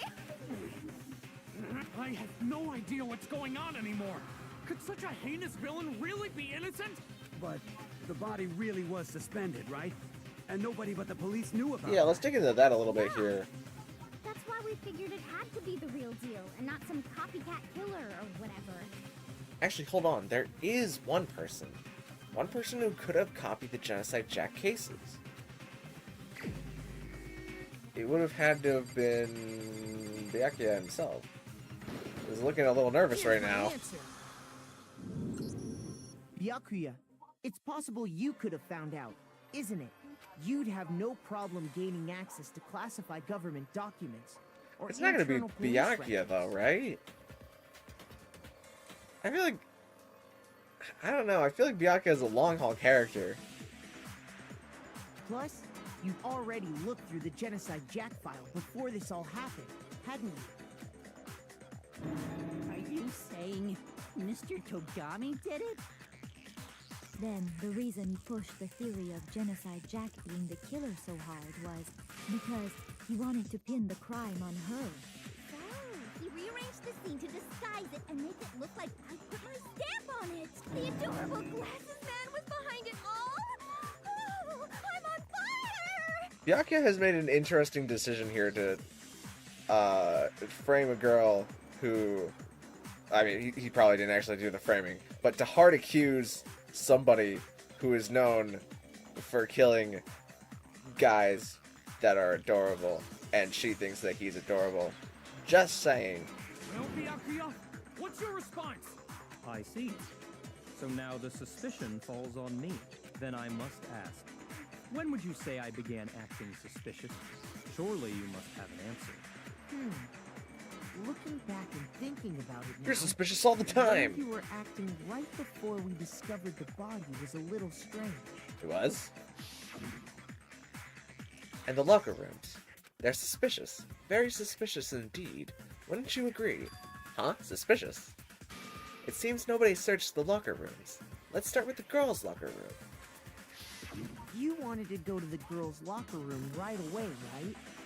But since you're a guy... I should have naturally thought of the boys' locker room first. Is that what you want to say? The victim was Chihiro, a girl. Hence why I said we should check the girls' locker room. Nothing strange about that. Well, we didn't know that she was the victim at the time yet. On the contrary, there's something very strange. Okay then, what's so strange about it? Go ahead, share with the rest of the class. Alright, maybe I will. There was a clear contradiction in what Byakuya just said. It's the thing that I said, that I need to make clear to everybody. A new element has been added to non-stop debates. Would you like to hear more? Okay. Next we're going to add something called a truth flashback. If you aim at a weak spot and hold down the X button, then you'll memorize that weak spot. This memorized phrase can only be shot once as a single truth bullet. If you shoot or change the truth bullet, it will disappear from your truth cylinder. However, you can use this flashback feature as many times as you want. If you don't seem to have the answer to a lie or contradiction in your loaded truth bullets, it might be wise to memorize a different weak spot and use that to make your case. When's the best time to flashback? Well, you just have to use your key wits, won't you? In this case, though, I will say that if you don't use a flashback, you won't be refuting anything. Well then, good luck and have fun.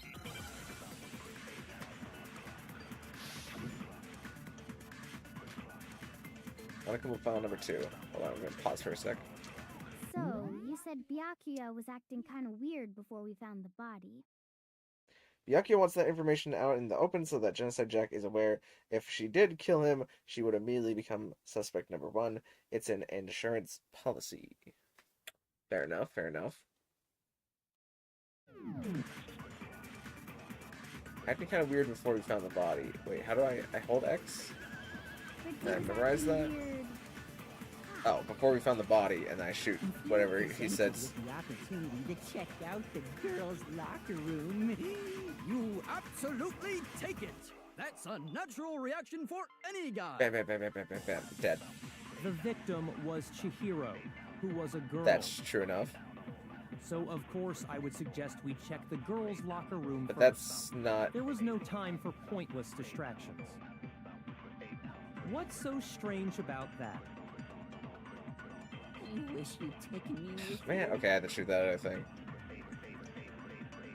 It was before we found the body.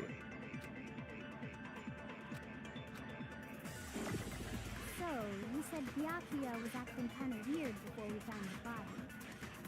But he was acting weird... how? If you're presented with the opportunity to check out the girls' locker room, You absolutely take it! That's a natural reaction for any guy! The victim was... No, you're wrong.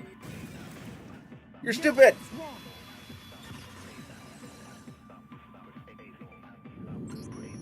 I'll tell you what's so strange about that, because up until we actually discovered the body, we couldn't have known who the victim was. So your claim that you went to the girls' locker room first because Chihiro was the victim doesn't hold up. I see. That's a good answer, I must admit. Gotcha now. Interesting. Very interesting indeed. But your reasoning is still too weak. But why, though? Huh? What's wrong? Is that it? Surely you've got more than that. Go ahead. Show us. What's with Byakuya's attitude? It's like he doesn't even care. I've got him cornered, but he's acting like it has nothing to do with him. What's the matter? You're not finished already, are you? There must be more to it. There is. I think. There is more to it. Think about it. Thanks, We Kyoko. just talked about the differences between this case and past Genocide Jack incidents. The proof you're looking for is hidden in there. Oh? Proof that I'm the culprit, you mean? The differences between this case and other Genocide Jack murders. The evidence that proves Byakuya is responsible is hidden. Is it really going to be Byakuya? I have a hard time believing this, but I guess we'll run with this for now. What could it be?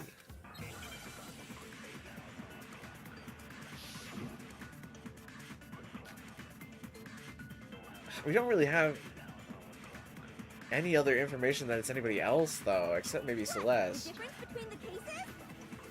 Library desk lamp. You want me to explain it again? Please explain. Oh, whoops. When I want to kill, I use my very own special scissors. Let's hold on to that. And I use those same scissors to arrange the body. But Chihiro was suspended with... It was some kind of rope, was it not? That's right! This it is a long absolutely one. was! then there must be something very fishy indeed about that rope. Hey, Byakuya, where'd you get it from, huh? I'd never seen that rope before in my life. That's wrong. Okay, we can use the Obviously, lamp to somebody shoot else that. Must have had it hidden away somewhere. The proof that I can't. Did Byakuya really do this? Dang, I thought we were gonna have Byakuya around for a while. Oh well. I guess he did it. No, it wasn't. Byakuya didn't use a rope. He used a very specific thing. The difference between the cases? You want me to explain it again? Please explain. When I want to kill, I use my very own special scissors. Oh. And I use those same scissors to arrange the body.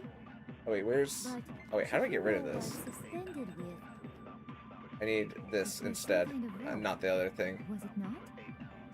That's right! It absolutely was! Then there must be something very fishy indeed about that rope.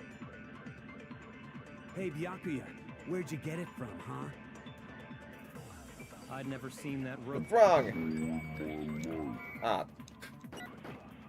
Shoot at that. Ah, Obviously, darn it. somebody else must have Okay, had it's it hidden fine. away We'll reset. somewhere. Still have plenty of time.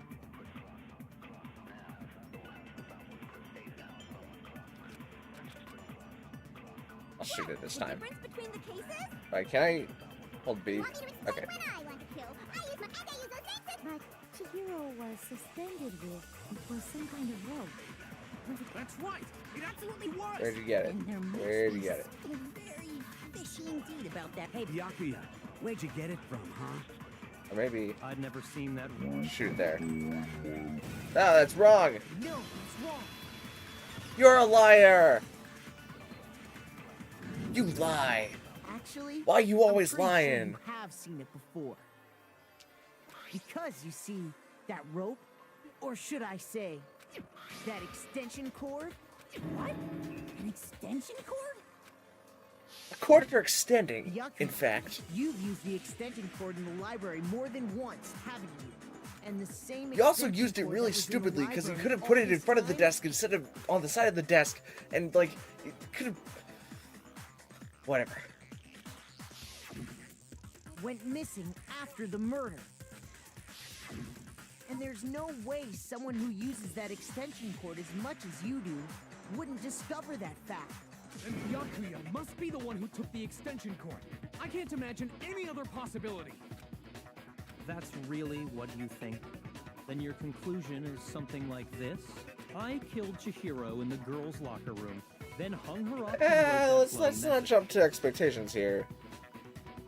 I intentionally made it look like Genocide Jack was behind it.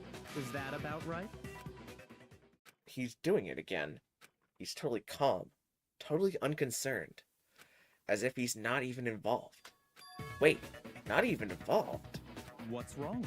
I asked you if you think that's what happened. I do not think that is what happened. Yes, that's what happened. So that's it, right? Byakuya's the killer. I don't disagree with not disagreeing. He kept calling this a game, right? So he'd be totally willing to do something like this to win. Sorry, but could we hold on just a second? I think we need to talk about this a little more. We need to talk about how Byakuya would get into the girls' locker room. Do we really need to? We've already decided who did it. I know, but still, there's something that's still bothering me. Is that right? And what, pray tell, is still bothering you? I killed her in the girls' locker room, then disguised my Okay, crime. well, when you say it like that... Specifically, I dressed it up to make it look like it was the work of a homicidal psychopath. What about all that bothers you? I mean, you killed a person to start with. That does bother me. I feel like you're kind of glossing over that fact. Chihiro's body was definitely found in the girls' locker room. But does that mean... Can I really just accept what Byakuya said is the truth? No, I don't think so. There's definitely something off about what he said. The scene of the crime. I got it! You say you killed Chihiro in the girls' locker room, right? Makoto sounds like he says, according to my calculations. I could definitely see that. But are you sure about The math that? checks out. Isn't it possible that the murder took place somewhere else? How disappointing. What kind of question is that? Even in the world of disappointments, this is a true letdown. She was found dead in the girls' locker room. There is absolutely no question about that. How could the scene of the crime have been anywhere else? Well, I think it's entirely possible that she was killed somewhere else, then carried there later, along with the rest of the murder scene. The rest of the murder scene? The rest of the murder scene. That was awfully specific. Please tell me you have a reason for saying all of that. I believe I do. Hey, Byakuya, did I just take you off guard? When the story suddenly moved to the crime scene, Byakuya, who had been so confident up until now. Maybe Byakuya never even realized that the actual scene of the crime could have been somewhere else. Hey, don't just move on without permission! What do you mean she was killed somewhere else? Come on, Makoto. If there's any chance the murder took place somewhere else, let's see the proof. Evidence that shows the murder took place somewhere else. There was something that switched between the boys' locker room and the girls' locker room. It was... Oh, God, there's so much... No, not that one. No. The poster? It's the poster or the carpet?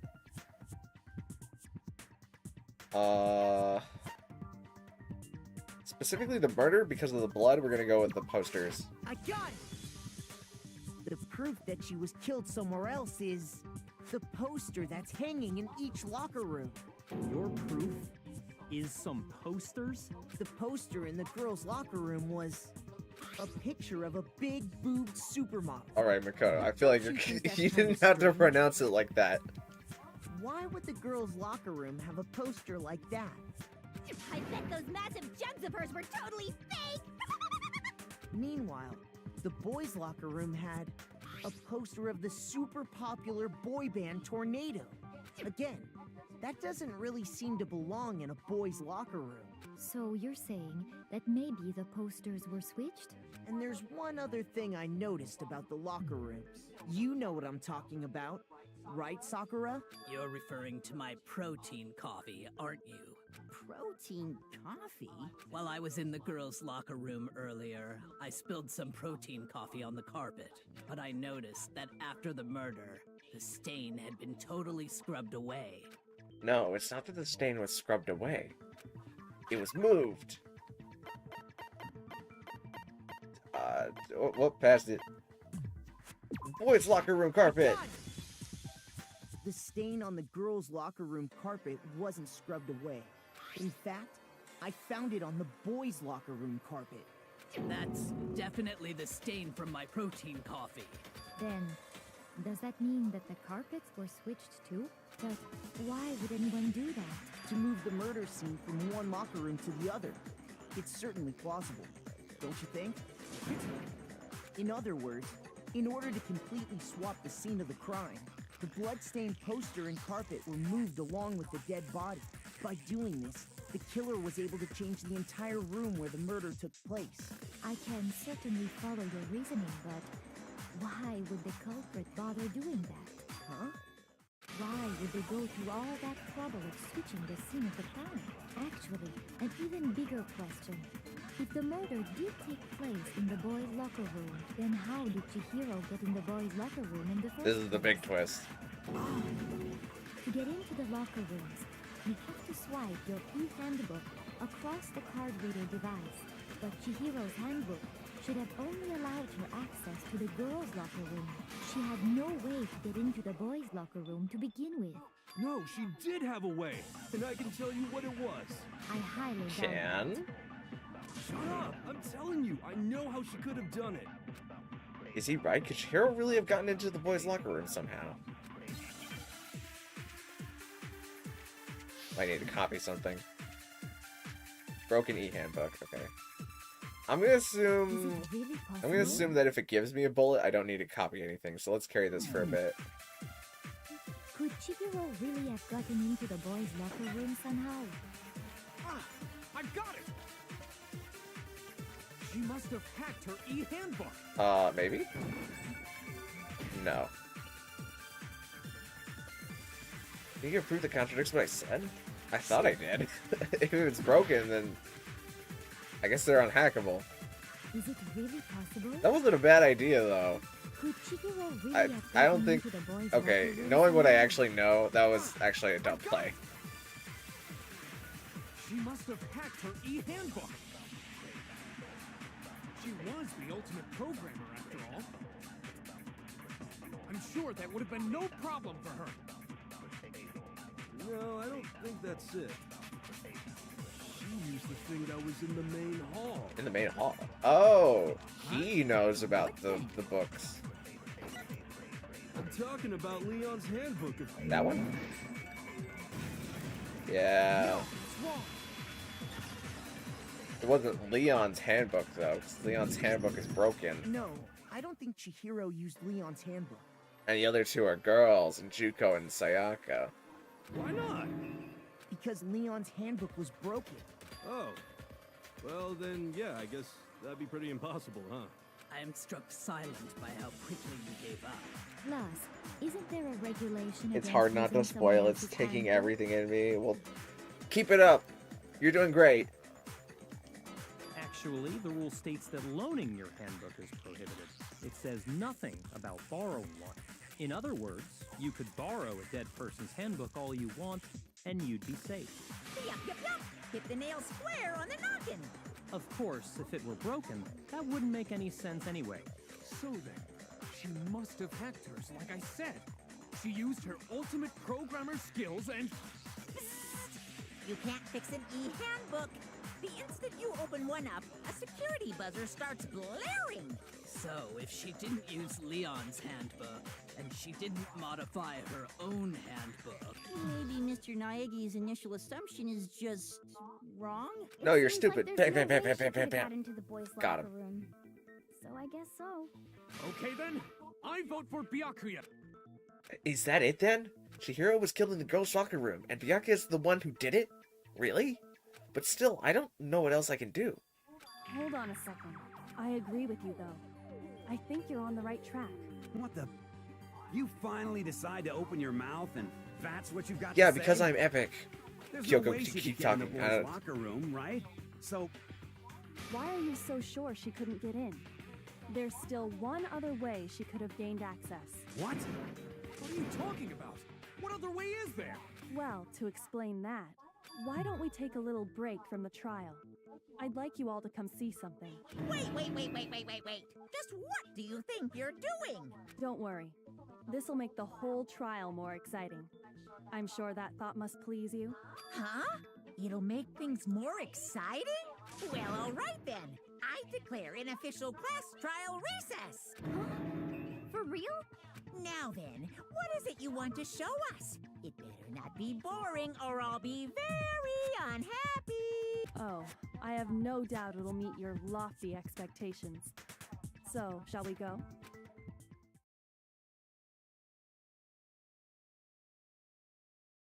So before I even knew what was happening, the class trial had been put on hold. We headed off with Kyoko in the lead. And where she took us was...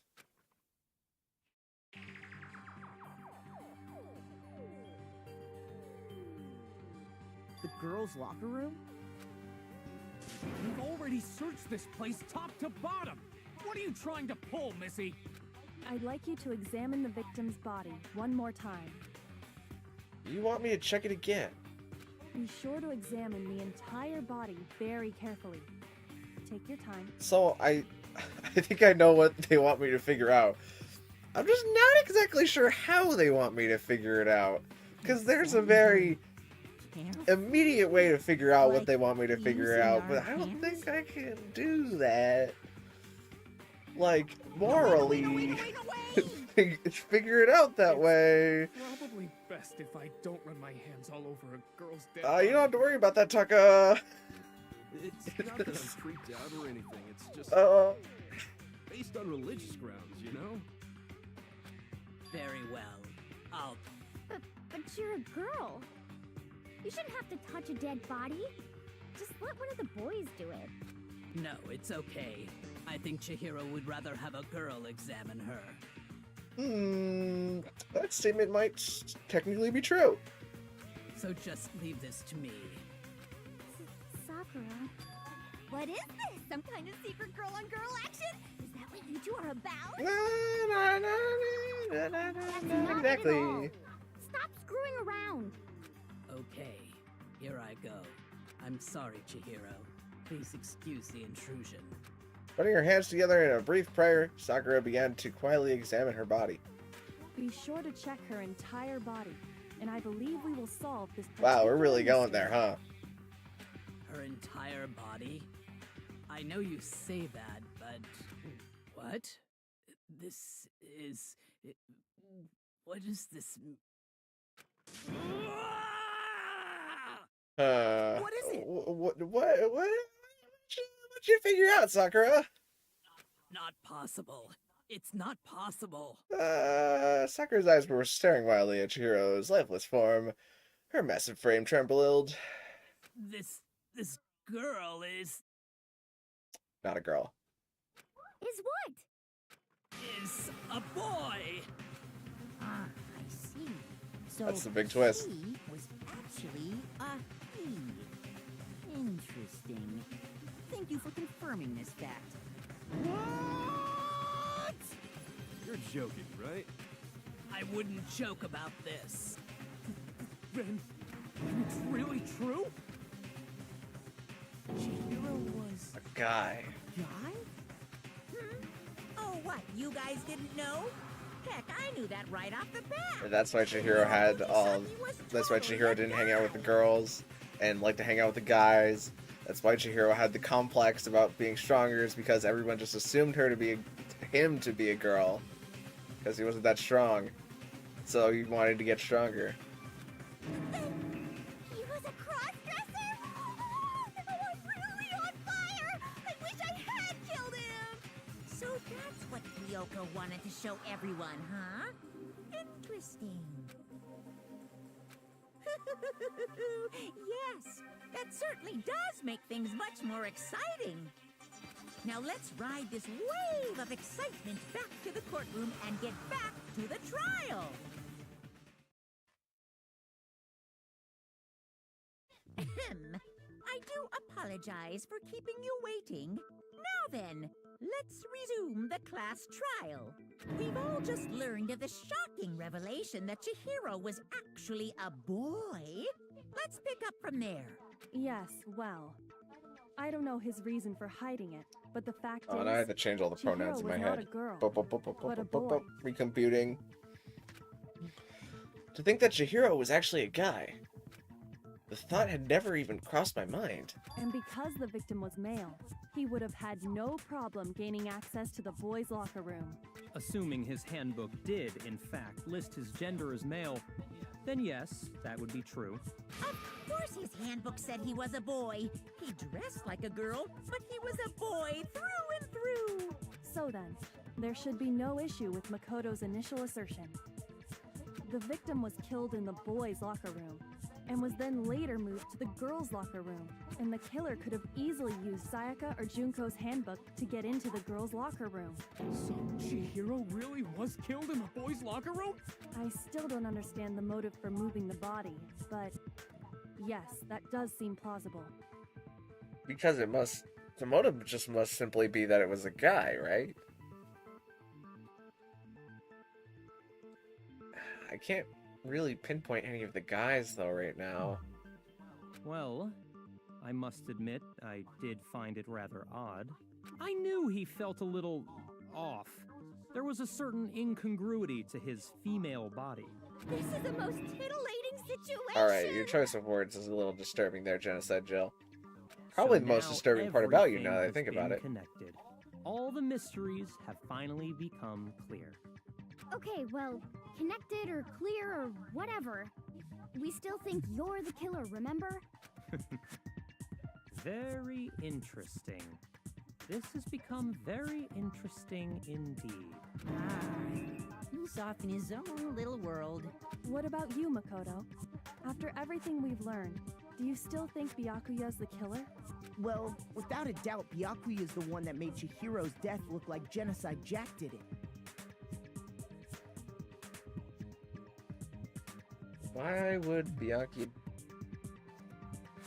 Okay, so I'm changing my train of thought here to say that it's not Toko's not the one that dressed out the body after finding it in the girls' locker room. It was Byakuya, but why would Byakuya do that?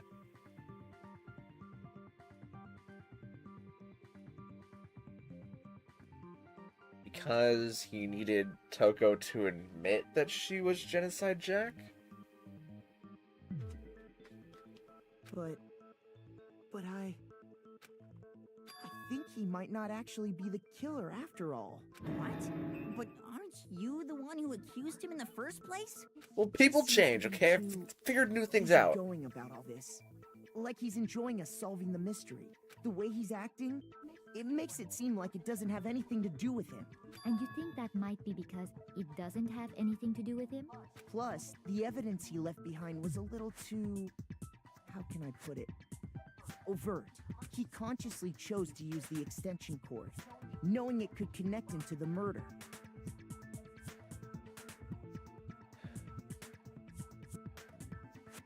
At least, that's how I see it. But why? And Byakuya, when you found out the murder took place in the boys' locker room, it seemed to rattle you. And then again, when you found out Chihiro was actually... Wait, what was alive. Wait. Along this line of thinking, we're just assuming Byakuya was just hanging out in the girls' locker room. Wait. Byakuya, what were you doing in there? So, Byakuya... This goes back to the thing that we said before, that Byakuya knew that the body was in the girls' locker room. Which means... I don't know what it means, we're just going to continue this line of thinking. If you really were the killer, that stuff wouldn't have had any effect on you. So that's your thinking, huh? Well, it bothers me that you don't have more concrete reasons, but it's fine. I guess I'll mark it as correct for the time being. Mark it as correct? He's right. I am not the culprit. I just happened to come across the corpse in the girls' locker room and decided to alter it. Are you fucking with us right now? No, I am not effing with you right now. I'm telling you the truth. Well, I find it very hard to believe. Go ahead. Find it very hard to believe. You're free to be executed along with the rest of us. If you're really telling the truth, then why? Why do you do Yeah, that to his body? why? My reasons hardly matter right now. Uncovering the culprit is much more important, wouldn't you say? I guess the only thing I can think of right now is that Toko told him that she's Genocide Jack for some reason about the whole going out promise thing, and that Byakuya wanted it to be known to everybody for a future class trial that she was Genocide Jack. So he used Chihiro's body in order to force Toko to admit to that. Now then. if But it what wasn't was me, Byakuya doing who hanging was it? out in the girls' locker room? Well, I don't think I can say for sure without talking about it a little more. We're seriously gonna keep going? We're all good, aren't we? I thought it was clear Byakuya did it. No, I'm with Makoto. If there's any doubt whatsoever, we need to explore every possibility, because if we're wrong, we all die here. That's true. Very well then. I'm with you too. Damn straight. Count me in. Do you not have a mind of your own? Of course I do. What am I, an ant or something? Anyway, let's discuss this all as a group one more time. We still have time to make our decision. That's very true. Our lives are all on the line. Excellent. Then shall we resume our game of hide and seek? But if Byakuya didn't do it, then who's the real killer? Who murdered Chihiro? There's one thing we can be sure that we know about the killer. The killer was able to gain access to the real murder scene, which means the killer is Genocide Jack! The killer's a guy. I got it! Yes, I think getting Genocide Jack to reveal herself to the class is part of why he did it, but you'll get the full explanation later. I'm just sitting here into the execution because the murderer is nothing that we thought. I kind of want to metagame it by saying who would have a really interesting death with their ultimate. And, like, Toko just being, like, crushed by a pile of books isn't that interesting. But, I'm not gonna think that far ahead into the future, or at least I'm not gonna try to. Since the crime scene was the boys' locker room, you would need a boys' handbook to get in. Since Leon's handbook is apparently broken, the killer would have had to use their own. Unless we figure out how it got broken. Oh, yeah, the specific thing about how handbooks break. I had a thought about this after I ended the recording, but I don't remember what it was. It was that the handbooks can withstand a certain amount of force, and they can go a certain amount underwater, and they can withstand a certain amount of heat, right? Wasn't that the thing?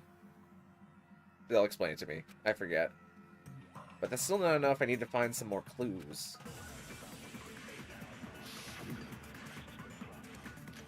Celeste account.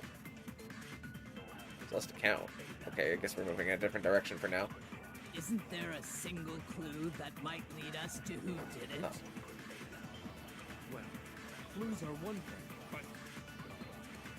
Did nobody get a look at the killer? I'm sure if someone saw the killer, they would have said something by now. What about the victim? Perhaps someone saw the victim at some point. See, me and Sakura are on the same wavelength. For now. Yeah. All we need right now. Any kind of new info. Oh. But Celeste is any kind of new info? What do you mean, no? Shoot. Oh, whatever. Isn't there a single clue? Did nobody get a look? I'm sure someone saw the. Perhaps someone saw the victim. Yeah. All we. It's over. It's all over. You want to know who saw the victim?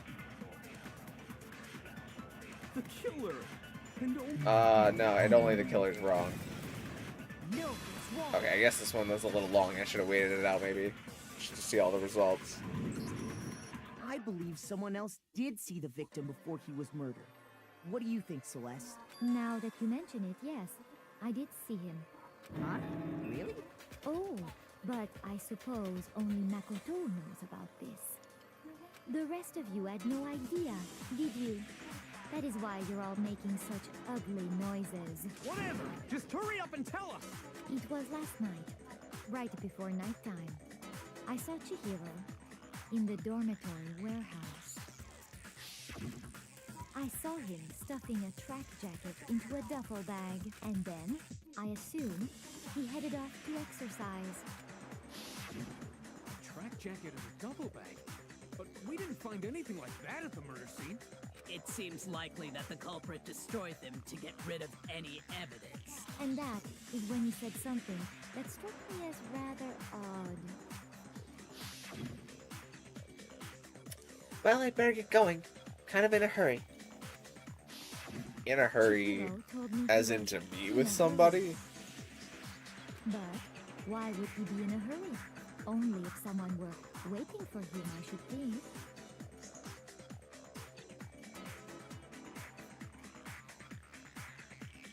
I think I know who it is. I promise you, I think I know who it is. So, Mr. Fujisaki was on his way to meet with someone, and then they were going to work out together? But Hina and I had invited him to exercise with us plenty of times, and he always declined. Probably because he was afraid you'd find out the secret he was hiding, right? Which means that conversely, he must have trusted whoever he was meeting with very much. Enough so that he was willing to risk his secret being revealed. Remember, you were contradicting a statement when you shoot it. I mean, it's not that much of a deal whenever I miss, but I like complaining. Ooh, the marvelous friendship! The point is, whoever he Who do met you up think with it was is? the culprit, I mean, all I right? can say is I So we promise gotta you. figure out who it I think was. I know who it was. But knowing what we know, I can't even guess. No. You already have what you need to make the connection. Huh? You know who the killer is. I do know who the killer is. Seriously? Who is it? Who's the killer? Think back to the track jacket and duffel bag the killer disposed of. Focus on the details of these items, and it should become obvious who was waiting for him. Are you sure about that? You really think we can figure out who did it based on two pieces of evidence that we don't have? Why?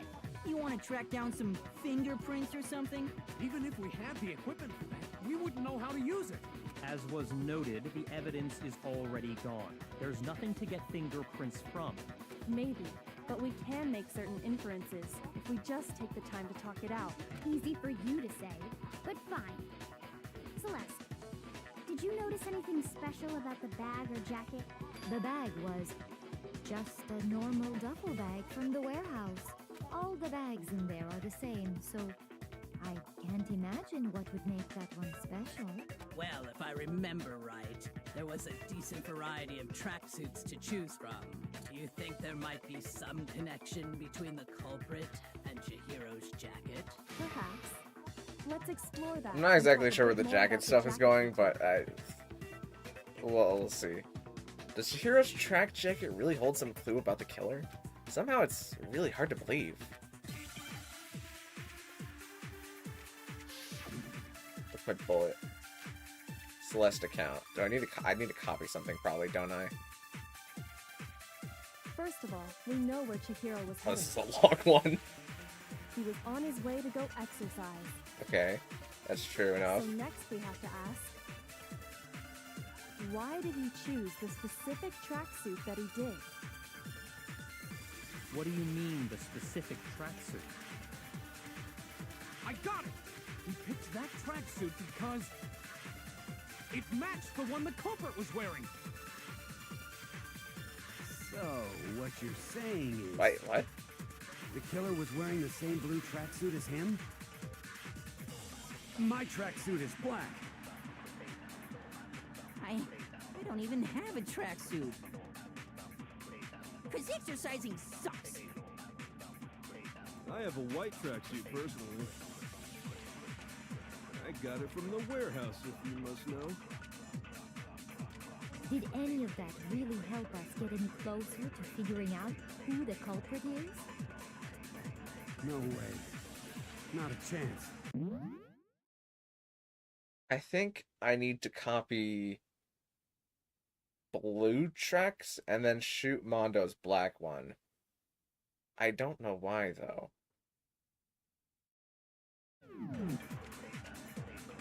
Have we seen everybody's tracksuits before? She's right. What he said just now is really odd. How did he know something like...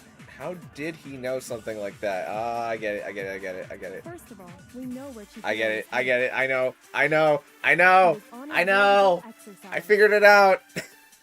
So next we have to ask, I get it, I get it. why did he choose the specific tracksuit that he did?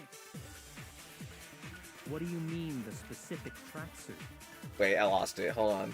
I got it! I lost it again. It's that tracksuit because it matched the one the culprit was wearing. So, what you're saying is... The killer was wearing the Copy same this. blue tracksuit as him? My tracksuit is black. Shoot that. Shoot that. It's the other one. The white one. It must be the white one. First of all, we know where Chihiro was heading. He was on his way to go exercise. So next we have to ask, why did he choose the specific tracksuit that he did? What do you Or mean, is it... the specific It's less... tracksuit? She didn't say it was... I'm trying to take the color... He knew what color... Mondo knew what color it was. Is it just that I have to shoot Celeste to count into the blue? So, what you're saying is... The killer was wearing the same blue tracksuit as him? What you're saying is the killer was wearing the same blue tracksuit as him. Did Celeste say it was blue?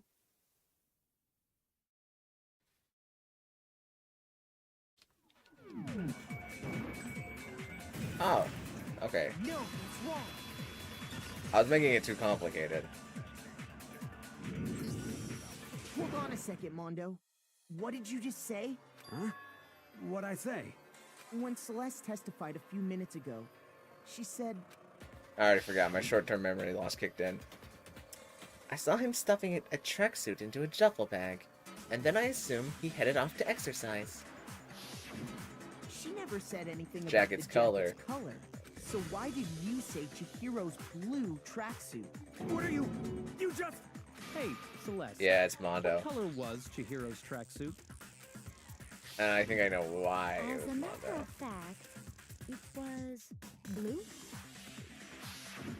And before we began the trial, did you tell anyone that? The only one I told about any of this was you. Then, Mondo, how did you know what color Chihiro's tracksuit was? Because I'm sure he saw the clothes at some point in the investigation. No, that can't be it. The bag and clothes were surely disposed of by the time we began our investigation. Then the only reason he could have known what color the tracksuit was is if he saw Cherry with it before he died! That's the only possibility! Cherry? Are you talking about Chihiro? So, how about it? Did you see the tracksuit or didn't you? Just by chance. I just happened to see it last night. He walked past me, and he was carrying the tracksuit in his hands. No, that can't be it either. According to Celeste's testimony, He was using a bag. He stuffed the jacket into her... She stuffed the jacket into her bag in a hurry. It was almost like she was trying to hide it. And just like that, she was gone. when Celeste noticed it, Chihiro made a point of making sure the jacket was completely in the bag. If you just ran into him briefly, you couldn't possibly have seen what color the tracksuit was. It would appear you've dug your own grave. Perhaps. But you handed him the shovel, didn't you? That's why you said what you did. Focus on the tracksuit and it'll be obvious who he met with? What a bunch of nonsense. Ah, now I understand. It was all one big bluff, wasn't it? Your true intention was to draw a slip of the tongue from the culprit. That's why you said you knew who did it. To to put them on edge. That's right. However, Mondo was my target all along. I had my suspicions about him from the very beginning. But why? What made you so suspicious? That's a good question. The way he talked, the way he was acting, because I hate him is so fire here. The way he was acting or the way he talked. So Mondo always, the reason I was saying promises before, because Mondo always talked about making someone a promise as a man that he would never hurt a girl. However, because he either figured out that Chihiro was a boy, then, you know, it was kind of off the table at that point, and then he killed Chihiro and then had the idea to put Chihiro's body in the girl's room because he knew everybody else thought that Chihiro was a girl and that it would never be figured out. So I'm gonna go with the way he talks. There was a certain turning point that tipped me off. Maybe you didn't notice it, Mondo, but you tend to refer to men and women differently. Oh, does he? Does he only use dude for men? You only call guys dude. For girls, it's chick. And after he was killed, you happened to refer to him as dude. Once I picked up on that, it occurred to me that Mondo knew something we didn't. You noticed such a tiny detail? Are you a witch? She's a witch! You're positively frightful! No, I'm not the frightful one. Not nearly as frightful as someone capable of murdering a friend. But how does his ultimate... What is his ultimate? It's called the ultimate... biker gang leader? How does that... Is it just... I'll let it play out. Was it really you? Did you really kill Chihiro? I didn't kill anyone! You've been all over me, judging everything I say, putting words in my mouth. What gives you the right to treat me like a goddamn criminal? Yeah, he would never do something like that. This is a false accusation. It's true. My reasoning on that is pretty shaky. That was fast. Well, this does present us with a problem.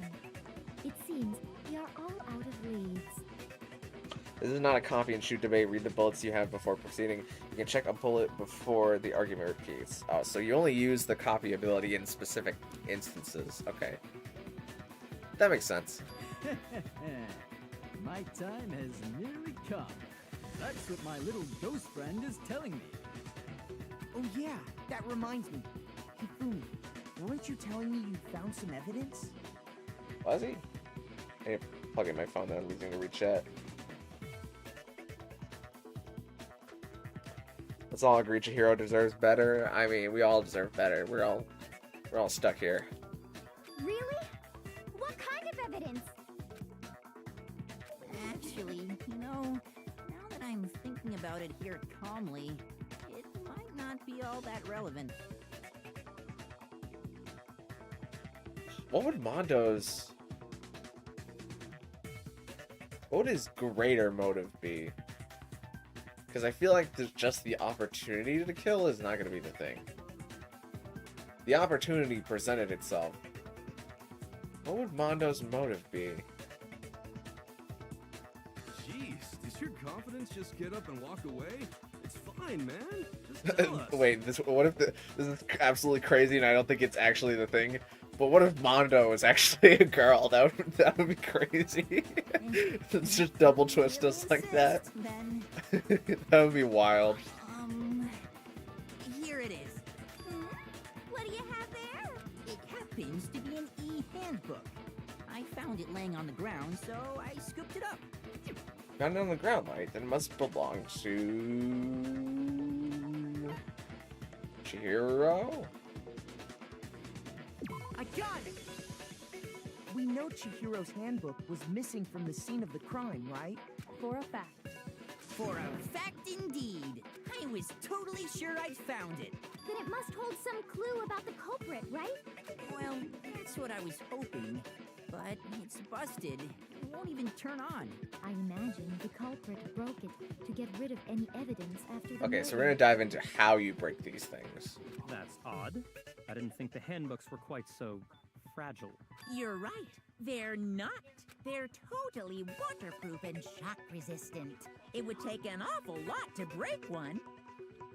Waterproof and shock resistant, but not... Okay, this is the thing I thought about last time, is that it's not heat resistant. So if you brought your e-handbook into the sauna for a really long time, like Taka and Mondo did, then your e-handbook would break.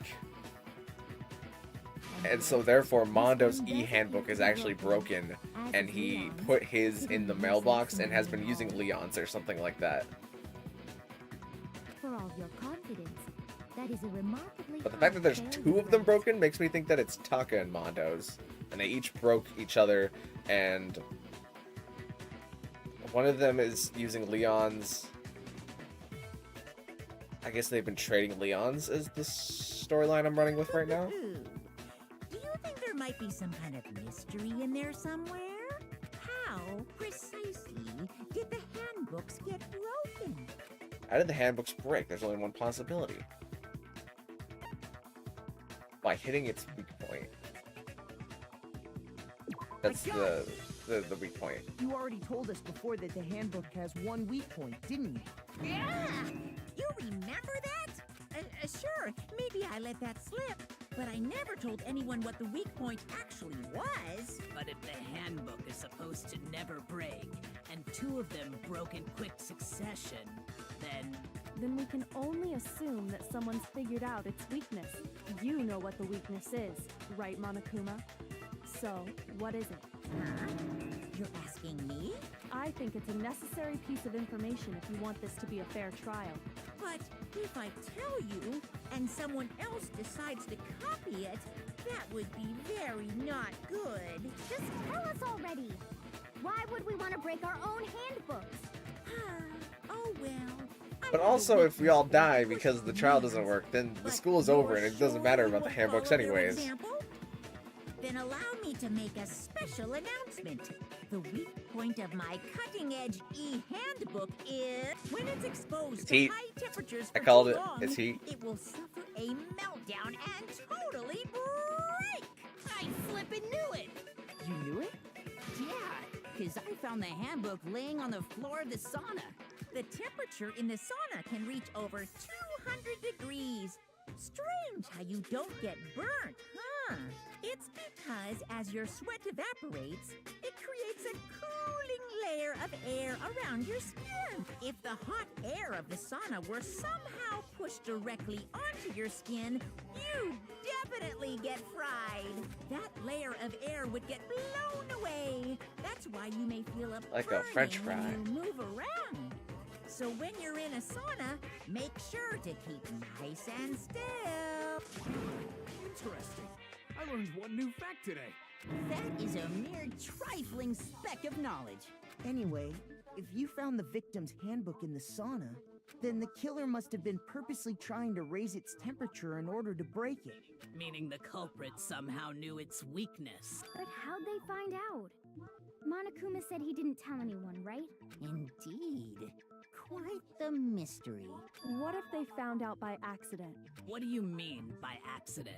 What if the killer took their own handbook into the sauna, not knowing its weakness, and it broke? They'd realize it was broken, of course, and it wouldn't be hard to figure out why. And once they had Chihiro's handbook, they knew they had an easy way to dispose of it. I won't say it's not possible, but who would have done something like that? I don't know of anyone who took their handbook into the sauna. I might know someone who did. Whoa, seriously? I think the one who may have taken their handbook into the sauna was... Who might have brought the handbook into the sauna? Had to be one of them who wore all their clothes into the sauna. It was. Oh, really going? How? Would it have been faster for me to go the other way? Maybe not. It was you, Mondo. Here's my answer. Mondo, your handbook got broken in the sauna, didn't it? What? Why? Why do you keep accusing him? Mondo and Taka had an endurance contest in the sauna not too long ago, remember?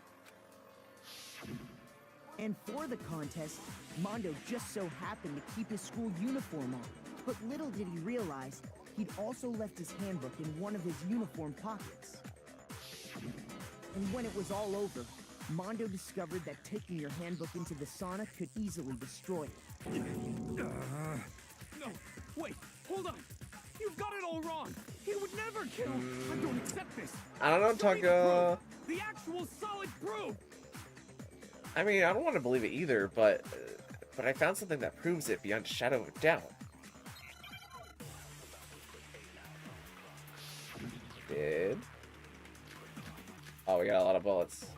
Broken e-handbook, Chihiro's e-handbook, and the card reader.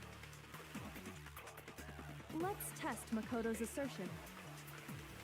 If Oh, I he wanted to says do the is change correct, bullet thing. Then Mondo, Oh, you broke your hold on, own let me handbook. plug in my controller. If Mondo was a girl, I'd scream. I mean, it would be so funny, though.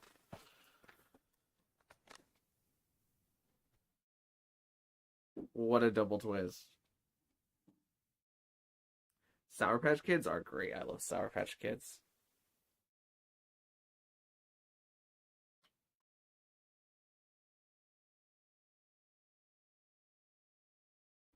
I gotta move my entire setup a little bit to plug in this controller.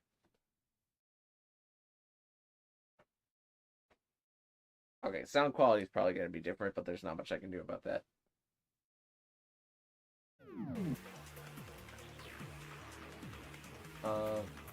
In other words, if Mondo's handbook is actually broken,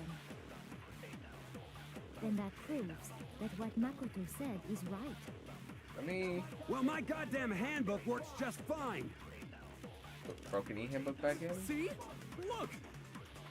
Makoto was wrong after all! I'm not wrong. Bam. Mondo wouldn't hurt a fly!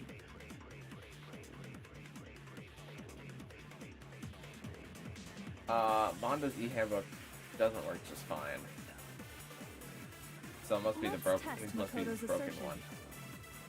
If what he says is you broke your own in other words, if Mondo then that proves that... Well, my goddamn handbook... Oh, whoops, I pressed the wrong button. Ah, shit. I pressed A instead. Look! Makoto was wrong after all! Mondo wouldn't hurt a fly! Let's test Makoto. If what he says is you broke your own hand... In other words, if Mondo, then that proves that... Well, my goddamn handbook works just fine. Ah, I pressed the wrong button again. See? Look! Keep Makoto pressing was A, wrong because A is after shooting all. everything else. Mondo wouldn't hurt a fly!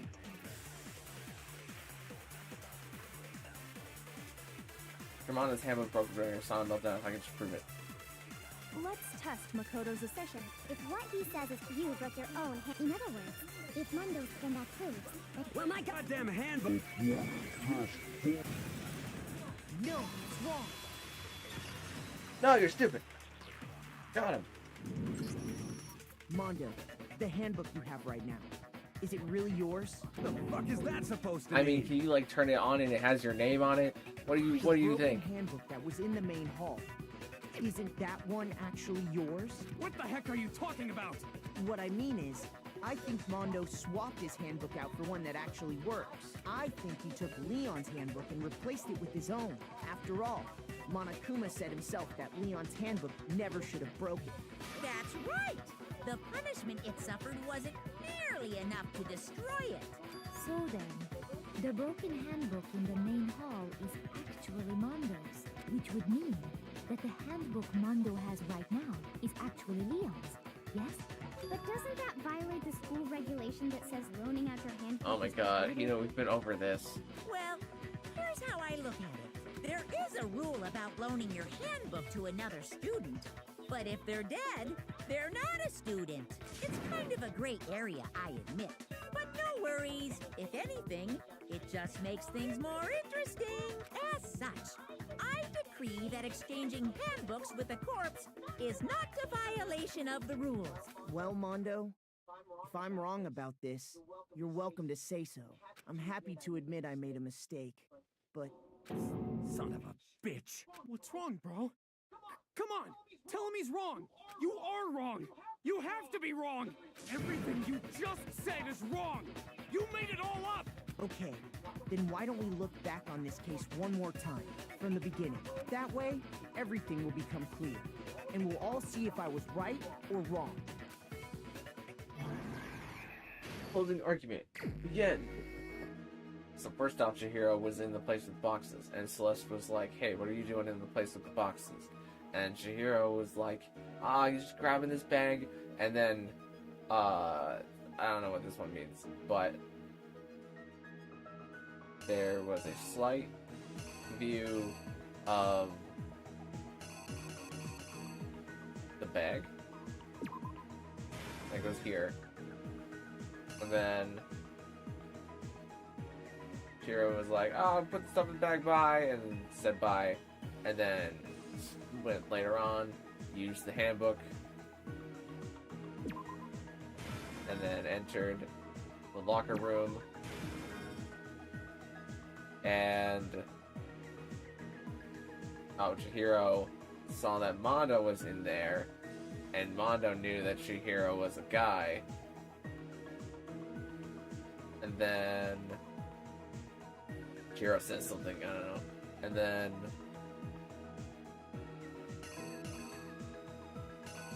Mondo grabs the dumbbell and hits Chihiro on the head with it, which is...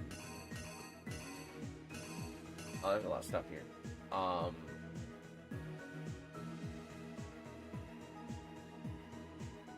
What was the one we just saw that was like... oh, is it the blood on the poster? I guess it's the blood on the poster. The blood goes everywhere. Mondo killed Chihiro. Chihiro is on the floor. Mondo rolled up the carpet and then took down the poster. And then took Chihiro, used a different e-handbook to enter the girls' locker room, swiped in, and then this is the start of all the stuff.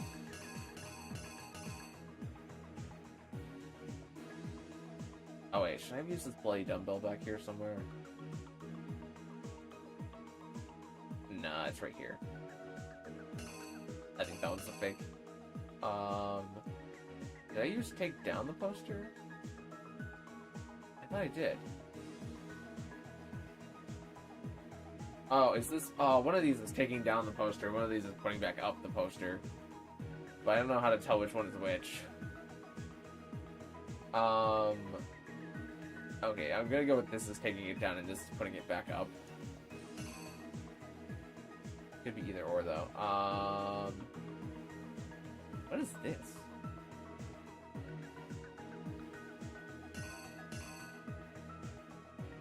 This one is fake because it's right there. This one is from the previous case, right? What does I think it is? What am I looking at here?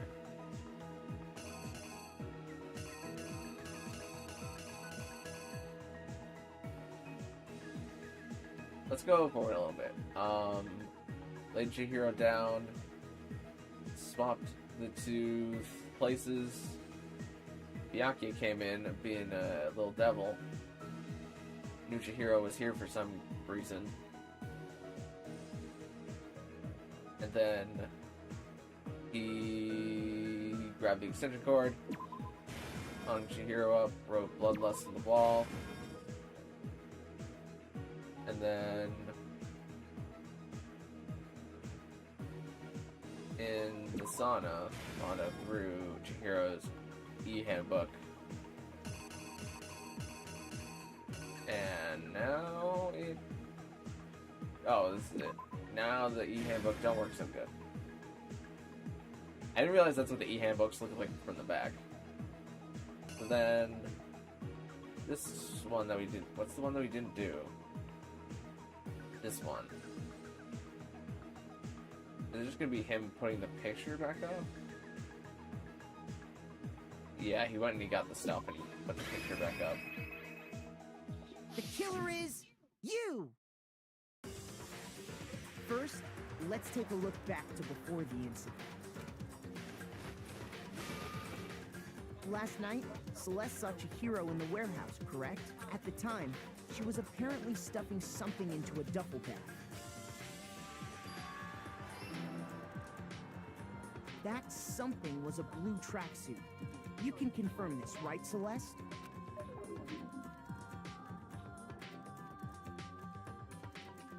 With bag in hand, Chihiro headed out, even though it was officially nighttime.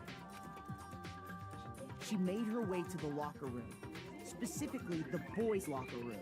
But how could the victim, who was apparently a girl, access the boys' locker room? No, I didn't lay out the reasoning right. I need to rearrange the events of the case. Okay, well, if it's not the book, then it's the swiping in of the book?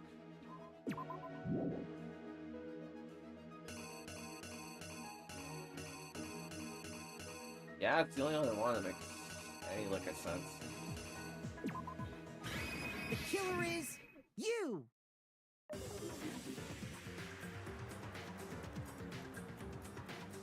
With bag in hand, Chihiro headed out, even though it was officially nighttime.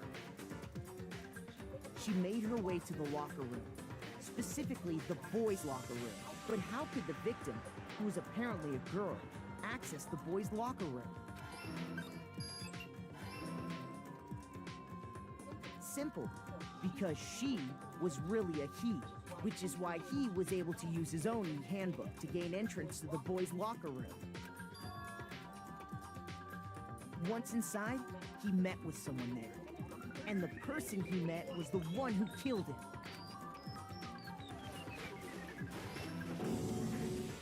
It seems likely that the killer grabbed the nearby dumbbell, approached the unsuspecting Chihiro, and attacked him. And that's where the bloodstains on the poster and carpeting in the boys' locker room came from.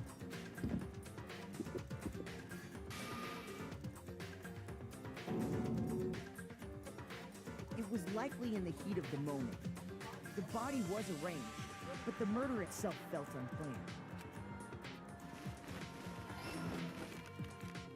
Which is why the killer hurried to try and hide the act.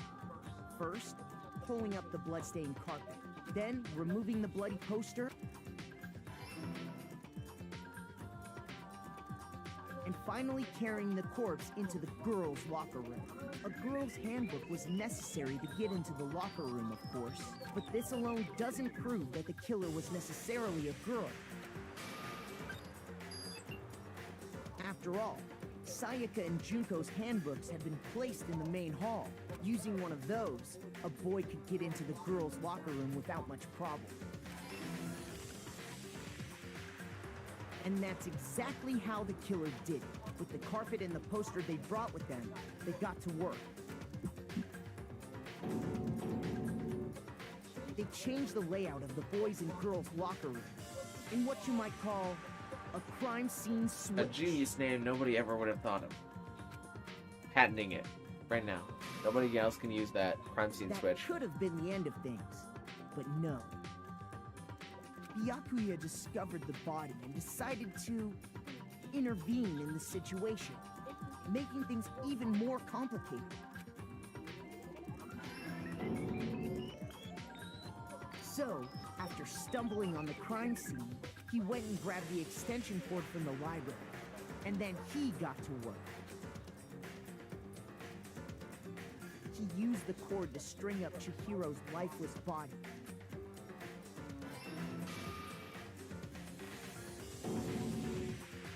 Then, using the victim's own blood, he left a grisly message there at the scene of the crime.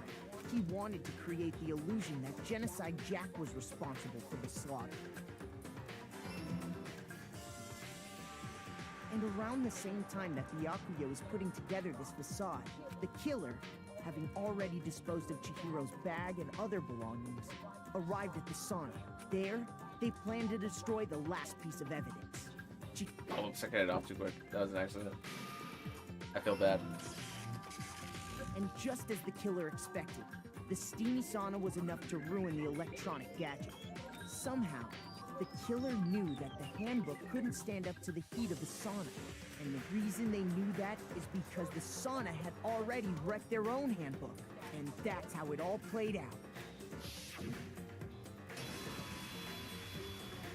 Isn't that right, Mondo Owada?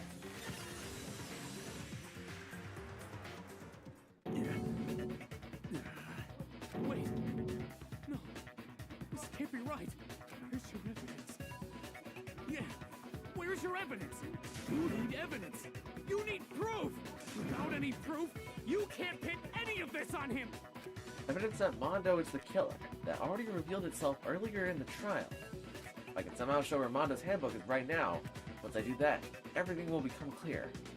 A new element has been added to bullet time battles. Would you like to hear more? Absolutely. Let's talk a little bit about Fever Time and Nega Time. During a bullet time battle, if you press the R button, Fever Time will activate, and the tempo will be forced to its max. At this point, even if you push the buttons at random, you won't miss. So you can push the A button however you want to destroy the opponent's purple assault. But this only lasts until your focus gauge runs out, so make the best possible use of your time. Of course, it won't be fair if only you got to access to special time, right? We've also prepared something called Nega Time that your opponent can use. If the opponent activates Nega Time during the bullet time battle, your tempo marker will disappear, making it quite a bit tougher to hit the buttons in rhythm. If you were to activate Fever Time at this point, nah, never mind, I'm sure nothing would happen. I don't know what I was worried about. Unsurprisingly, if your action difficulty is set to gentle, the opponent won't use Nega Time. Well then, good luck and have fun. I'm going to need to look at the controls to this, because I got entirely lucky the first time we did it.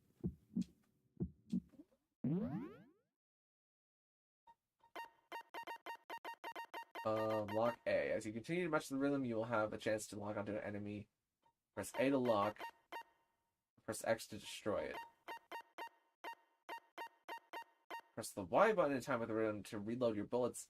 Each button press will reload one bullet. If your difficulty is set to kind, you will not have to reload. Okay.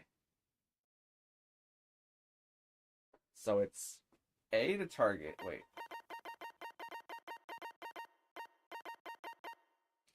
A to target. So I have to lock on as many times as I can with A. And then X to attack and then Y to reload.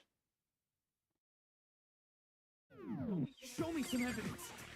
You're wrong. I won't listen. I refute you. False. Show me some evidence. I won't listen. Okay, I think I get this now. I refuse to vote. Show me some evidence. You're wrong. I got totally lucky there. Listen. I got lucky again. I refute you. False. Show me some evidence. I won't listen. Wow, I just got really lucky there. I was just kind of vibing it out. Fire. This should prove it.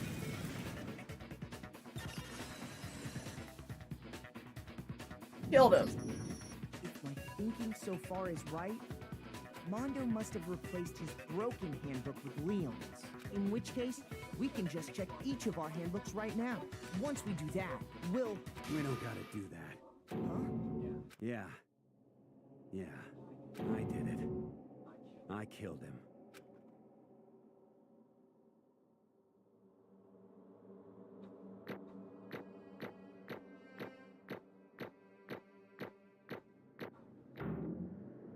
Hey, that wasn't so bad. Got a lot of medals. Bro, what are you saying? Bro. I got no choice, man. After hearing all that, I gotta just give up. Go ahead, Monokuma. Get it over with. Ask for the goddamn verdict. Roger that. Wait! Hold on! on! No waiting, no holding on. Time for the moment we've all been waiting for. Grab your lever and give it a yank! Who will All you right. elect as I like grab the Blackened lever and I this pull on the time wrong around? person. Like, I wasn't paying attention this entire time, basically. Will you make the right choice or the dreadfully wrong one? What's it gonna be? What's it gonna be?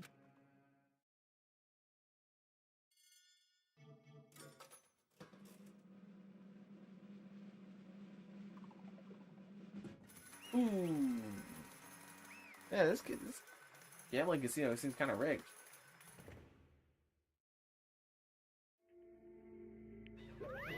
What?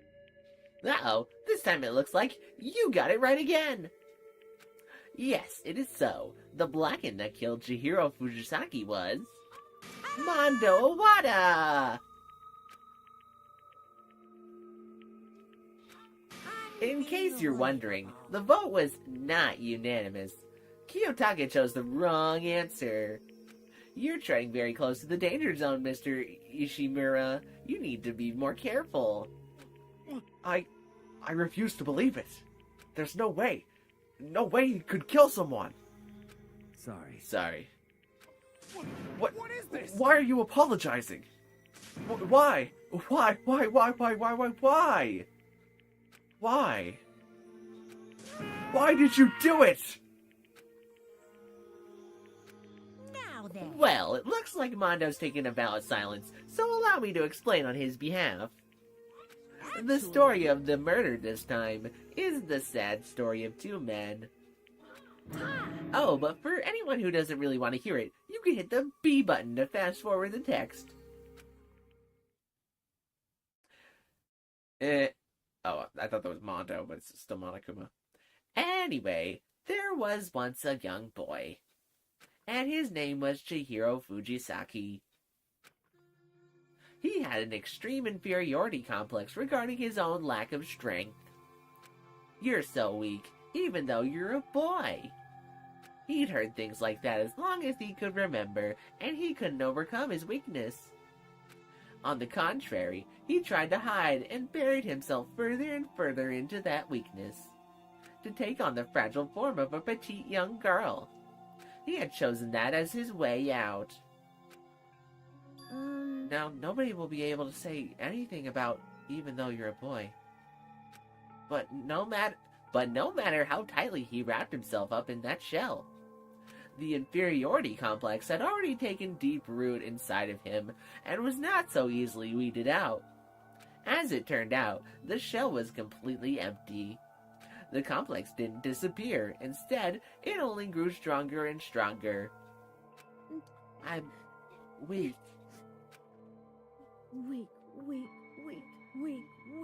Weak. We all start chanting and leave the room. Once the killing game had begun here at the school, he had no choice but to accept this fact. After all, this world is survival of the fittest. If you're not strong, you don't survive. And then the lovely and hateful Monokuma announced the reveal of the embarrassing secrets. Which, of course, included Chihiro's embarrassing secret, which I was more than willing to divulge. Even though he dresses like a girl, Chihiro is actually a boy. Hey, And that was something Chihiro couldn't let anyone find out, no matter the cost. If that was revealed, it would be the end. The hardened shell would crack, the armor would fade away. Without a doubt, those around him would torture him more than ever before. Everyone figured being thrust into such a dilemma must have sent him into spiraling despair. What? And yet... I'm sorry. I don't really want to talk about it right now. But... I also don't want to leave things the way they are, so maybe we can talk about it later. After I try my best to become strong, and then I can tell everyone. Did Chihiro really say that? I feel like that's really obvious in hindsight. I mean, hindsight's 2020. Annoyingly, he used the threat of discovery to motivate himself to become stronger. That's right. Now's my chance. I want to I'm change. going to get stronger and accept who I am. Strong enough so that when someone says, even though you're a boy, I'll be okay. I'll get better. With that thought in the front of his mind, he resolved to take immediate action. And so, that day, he made the commitment to begin exercising. He was prepared to retrain his mind and body. But sadly, that wouldn't be the first and only chance he would get at all. Hey, When he decided to start exercising, he thought it would be good to ask for someone's help. But he wanted to tell that person his secret first, and then ask them to come help him from there. And the person he went to... Yeah, that's right. It was me. Oh, that was a nasty voice crack. It was me. Yep, it sure was. The biker gang fella had been painfully clear about how important his manly promises were. So Chihiro probably figured that even if he confided in Mondo, his honor would make him keep the secret. Plus, Mr. Macho Mondo was the very symbol of a strong man that Chihiro had always aspired to.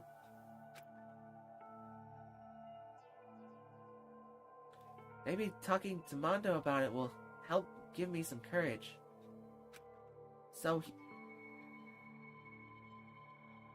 That should be something Monokuma says. Yeah. So he went and asked Mondo to help him become strong. That was his aspiration. And he thought that only with Mondo's support would he ever be able to come close to that. Correct. So then, that must be why Mondo did what he did, to keep the promise he made to Chihiro. Huh? What he did? You mean, that's why Mondo carried Chihiro from the boys' locker room into the girls' locker room? Indeed. Yes, that's exactly what I mean. Wasn't that to cover up what he'd done? Certainly. That could have been part of it, but I don't think it was the main reason. The real purpose was to keep the promise between men he'd made to Chihiro. But how does moving the body keep his secret? Because if everyone knew he'd been killed in the boys' locker room, then everyone would have been arguing about how she got into the boys' locker room, right? Once that started up, at least a few of us would have immediately begun to suspect his identity. So, he tried to protect Chihiro's secret by putting him in the girls' locker room and stealing his handbook. See? Then Mondo did all that to keep the promise he'd made to Chihiro, who he'd also killed. Then, why would he do that? The more I hear you talk, the more I don't understand. I mean, you guys trusted each other, right? So why did you... Because, no matter what, I didn't want anyone to know. I knew it. So that's what triggered it after all. The possibility of having your embarrassing memories and secrets exposed. That's impossible. Nothing could have been that bad. Something he didn't want anyone to know, even if it meant killing someone. It's impossible. Don't make me repeat How many myself. times must I repeat myself? To judge others by your own standards is the height of folly. Even if you can't comprehend it, he obviously can. That's all there is to it. Well, while we're here on the subject, why don't I tell you? That embarrassing memory, that secret he didn't want anyone to know. Hey, You know what Mondo did. He killed his own brother.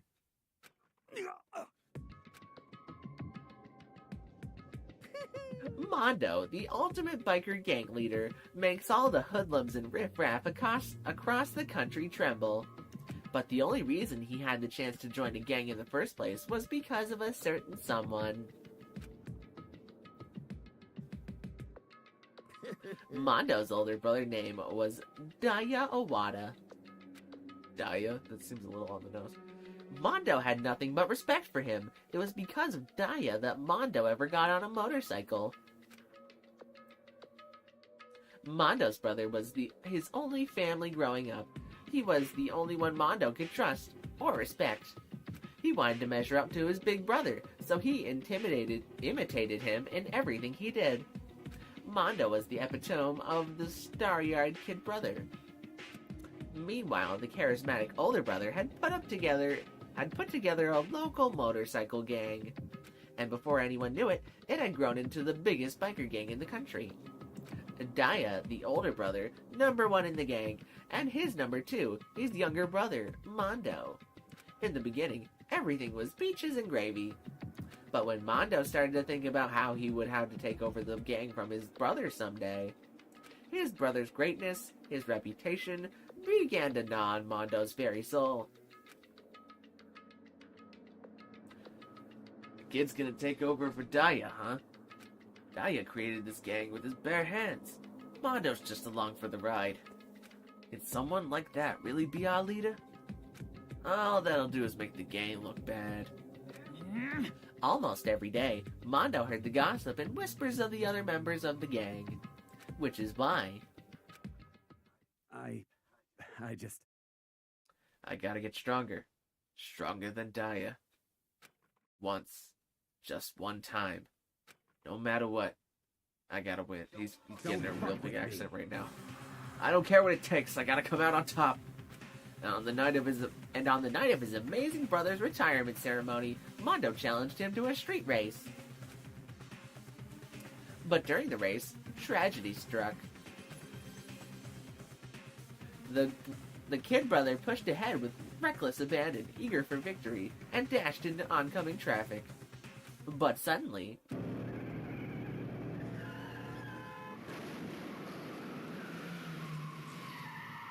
This doesn't look like Mario Kart.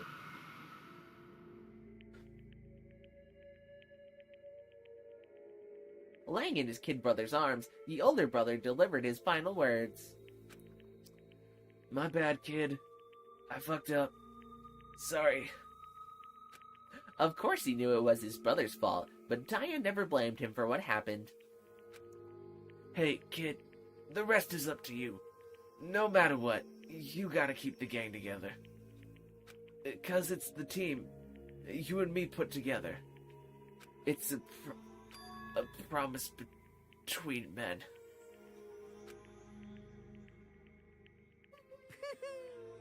He decided to hide the truth of what happened from everyone else in the gang, in order to keep the gang together and keep the promise to his brother. He could never admit to anyone that it was his own weakness that caused the accident. And as a result, the team was made even stronger under the banner of the kid who'd bested his big brother.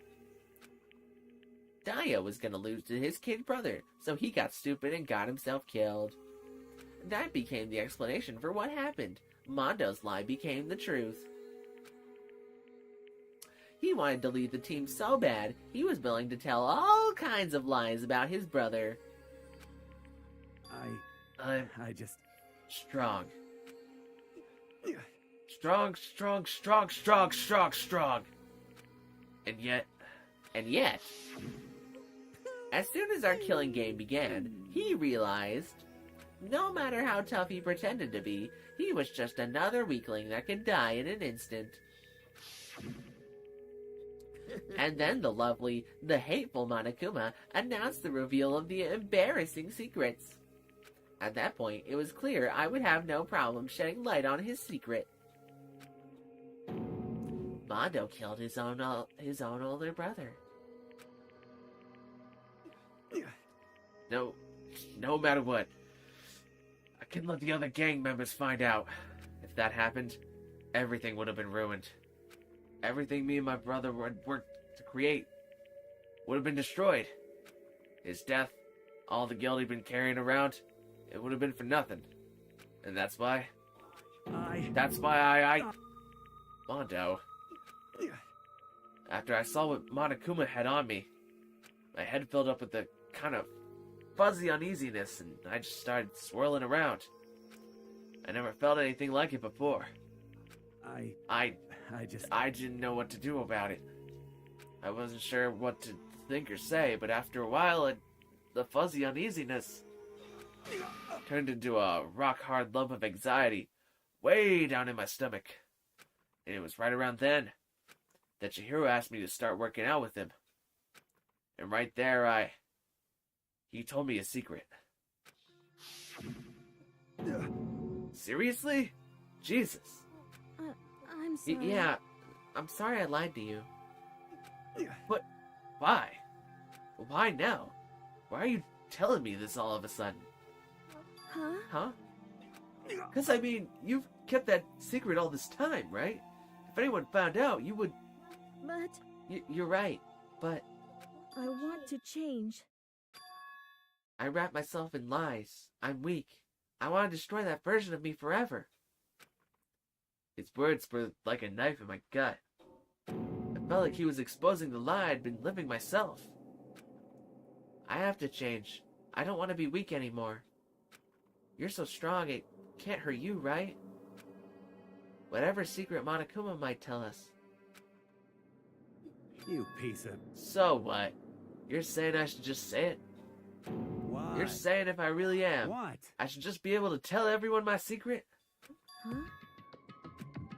I was jealous. I was jealous of Chihiro's strength. This is a long bit.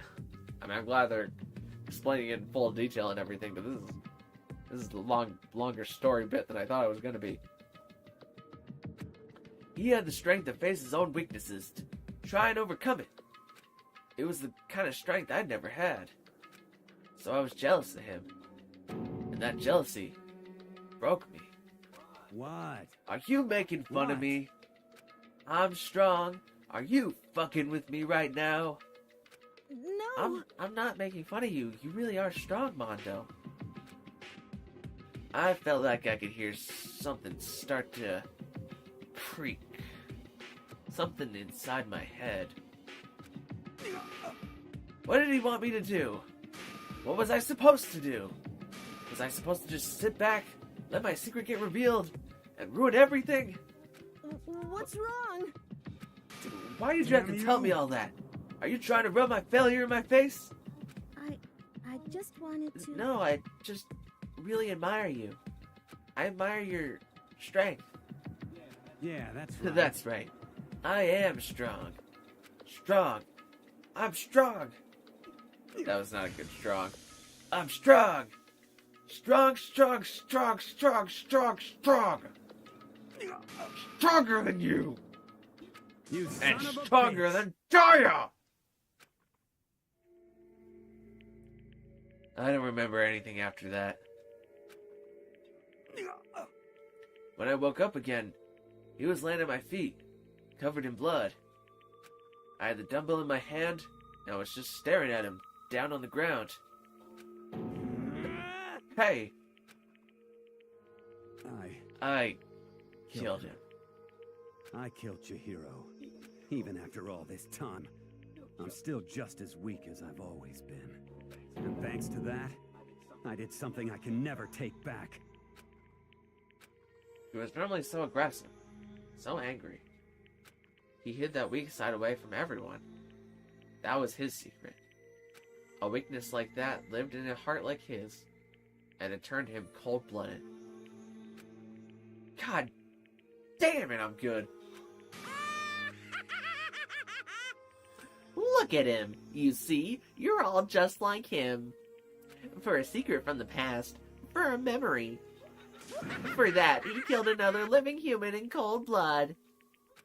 He couldn't cut free of his regret from the outside world. He doesn't know what true strength is. Do you see hope anywhere in there? 'Cause I sure don't. You bastard! Just shut up, you son of a bitch! Go ahead, say that again, I dare you! Yep. Okay, I'll say it as many times as I want, is what I want to say, but unfortunately, I can't do that right now, because the time for punishing is fast approaching. But punishing? It can't be. You mean execution? That's what I promised you, right? The blackened that disturbs the peace will be punished. Hold on. Now then, I've prepared a very special punishment. for Mondo Iwata, the ultimate biker gang leader. Let's give it everything we've got! It's punishment time! I said, wait! Sorry, man. I couldn't keep the promise we made. From one man to another.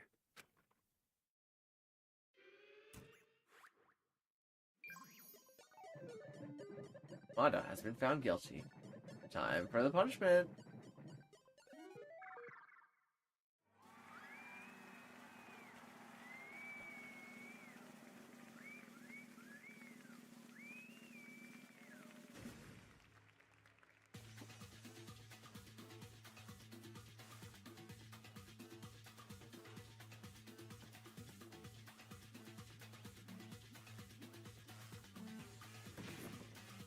The circus?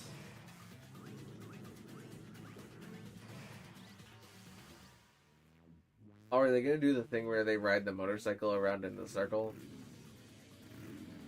But like, it defies gravity, but like, technically not really.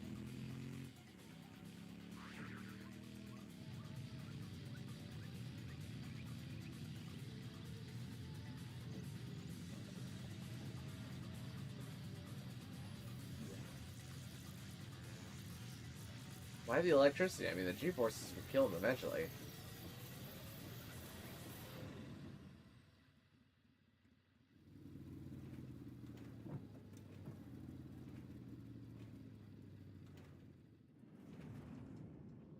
Ooh, he's not on the bike.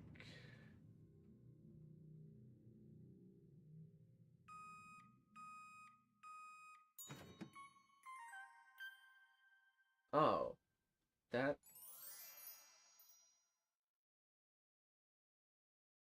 that's a little bit more disturbing than at least we didn't get our friend his food the last time.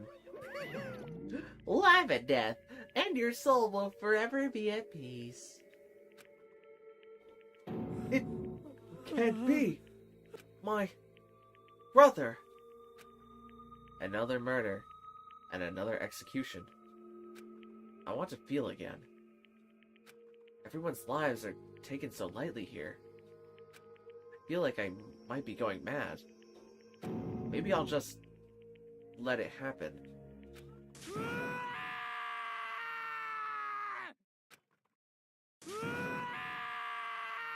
Now Taka, remember there's no trauma dumping in Gen Chat. As Taka's sad screams invaded our skulls, we were each forced to realize once again. But of course he had to. What a disappointment. Is this the end of our game? But, Byakuya? You're completely insane, you know that? A game?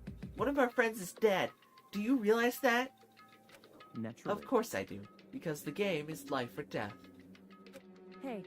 I don't have anything to say to you. I don't have a response, except that... However... I just don't understand why. Why did you go out of your way to disguise Mondo's crime? What?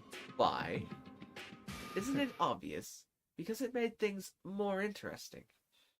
His voice was calm, emotionless. Like the voice of death, it chilled me to the bone. Last night, when the murder took place, I was in the library as usual. Honestly. So you ignored the nighttime rule, too. That rule was never mattered to me. I don't recall agreeing to it. There is nothing Well, to be done. I don't particularly care. Please, continue. The night grew late, and I decided to return to my room, which is when I stumbled upon him. I spotted Mondo coming out of the girls' locker room. After he'd gone, I looked inside and saw the corpse. What? You mean you actually witnessed the murder? He was such a fool. He didn't have the slightest idea that I'd seen him. So, you're saying you knew who the culprit was from the very beginning? That's right. Indeed. But if that had been the end of it, how boring would that have been? I mean, what a waste of time to have the answer revealed right at the beginning. Which is why I decided to lend a little helping hand. I thought it would liven things up. You did all that to liven things up? I see. So after hearing about Genocide Jack from Toko, you decided to use that to create the fake murder scene. But damn, man, if we hadn't figured out who really done it, you would have been dead too, right? Well, obviously, I would have revealed the truth before it reached that point. Of course. Byakuya turned and looked me in the eye. I could feel his sharp eyes piercing into me. Thanks to a certain remarkable someone, it never did, and I was able to perform an interesting experiment. But once I do... Interesting. This guy's performing social experiments, like a Redditor out here. But once I do decide to become blackened... once I do decide to become blackened, I now know who I'll have to watch out for. Correct. So that was your reason. Are you satisfied? Indeed. Yes, we're done listening to your story. Moving on. Hey. There's something I'd like to ask Monokuma. What's this? Oh, I'm up next. You... You like to perform these elaborate executions each time, correct? My question is, why? Do you like them? But you know, this punishment, this despair, it's not just for you. All this punishment, all this despair, is my gift to mankind itself. What? You're over-exaggerating. I am not over-exaggerating. These punishments are meant to transform all hope to despair. Damn. What do you mean? I'm not... I haven't had to be doing their voices since the class trial started, so now I'm caught off guard by all of them. That's my excuse. Mean. Mean. Mean. Mean. Average mean. Good grief. I don't understand why you have to pick apart every little stupid thing. Whatever. It doesn't really matter. In the end, I'm going to stand alone as the victor, and then everything will be revealed to me. Ah, the noble son of a noble family. Truly, you understand me. I think this is the start of a terrifying friendship. That's enough. Shut up. I would never stoop to a level of a childish criminal like you. Let me say this. After I have achieved complete victory, you're up next. I'm going to find you and kill you. Understand? In the name of my family. In the name of the Togami family, for which victory is a foregone conclusion. You're getting all Ooh, riled up. so cool. It's like you're the main character of a video game or something. No trash mob for you. I swear, whatever it takes, I will kill you. Temper. Sounds like someone needs a nap.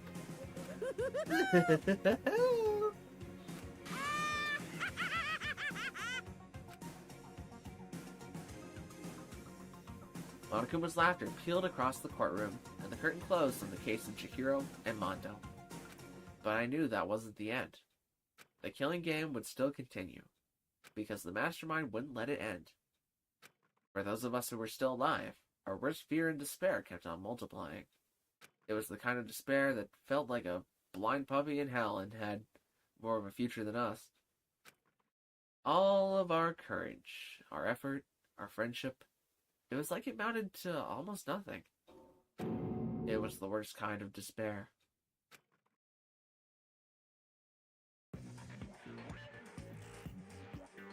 Well, anyway, like I was saying, this is a pretty good spot. Yeah, a really good spot. Anyway, isn't it amazing how that girl went and killed someone before things even had a chance to get boring?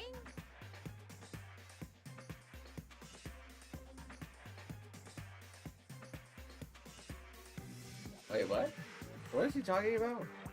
Once things really get moving, it'll be like a roller coaster. There won't be any stopping it. Fear and despair charge forward at a speed nothing can hope to match. But I must admit, I'm disappointed. Oh, I just realized we didn't get Mondo's power. Man, oh well. I went to all the pain and effort of making you part of the group, and you couldn't play your part. You do remember you were supposed to make the first move, right? Well, no biggie. Nothing we can do about it now. So just do your best to make things more exciting from now on, okay? After all, that's what everyone wants to see. There's one thing I'd like to ask you. As long as you don't want to know my measurements, fire away. Who is it? The 16th high school student I mean. Ooh, my.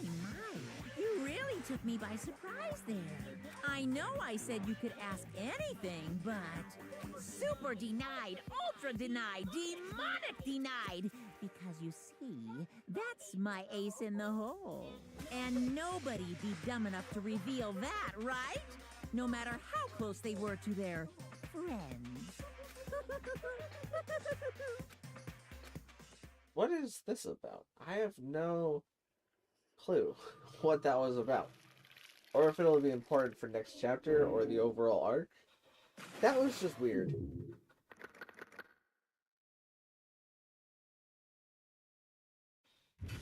He's referring to Sayaka? Okay, that would make sense. But he said the girl killed, though. But she didn't kill, she got killed. Which was the confusing part. I got crazy die. Oh, is that a JoJo reference?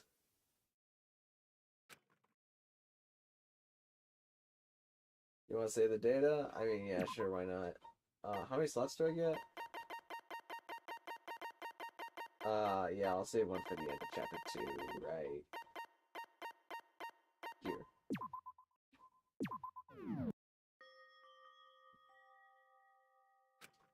Sniffle. Sniff, sniffle. Oh, is that Hina? I know I shouldn't cry, but I've had enough. I can't take it anymore. Getting out of here anytime soon. It's impossible. I can't let myself think about how much I want to get out of here. If I keep thinking like that, I might decide to.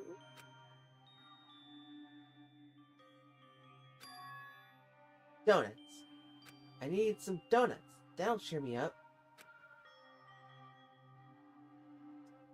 Glazed donuts, twisty donuts, jelly donuts, cream-filled, donut holes, malasadas.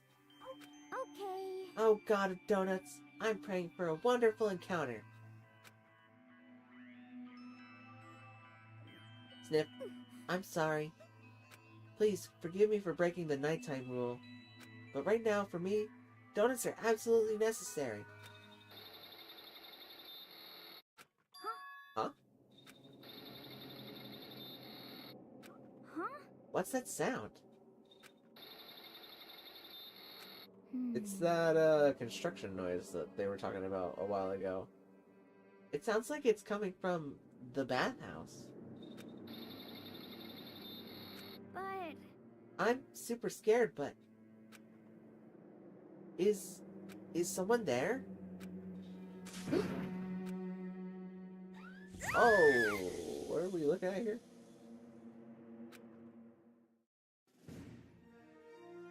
A next generation legend. Stand tall, galactic hero. Morning after the conclusion of the second class trial. Okay, I have to go to the end of this. Oh wait, no I don't. Alright, well, I'm gonna count on the autosave because I really don't feel like full saving. That's gonna be where we end things today. All of chapter 2. What did I think? I think the only thing I was really wrong about as like a whole was that Toko came in and then messed with the body. But that was just Byakuya being a nuisance. Trying to make things more interesting. To figure out who were the good detectives. And it's gonna be me and Kyoko. So now we have targets on our backs. From Byakuya, at least.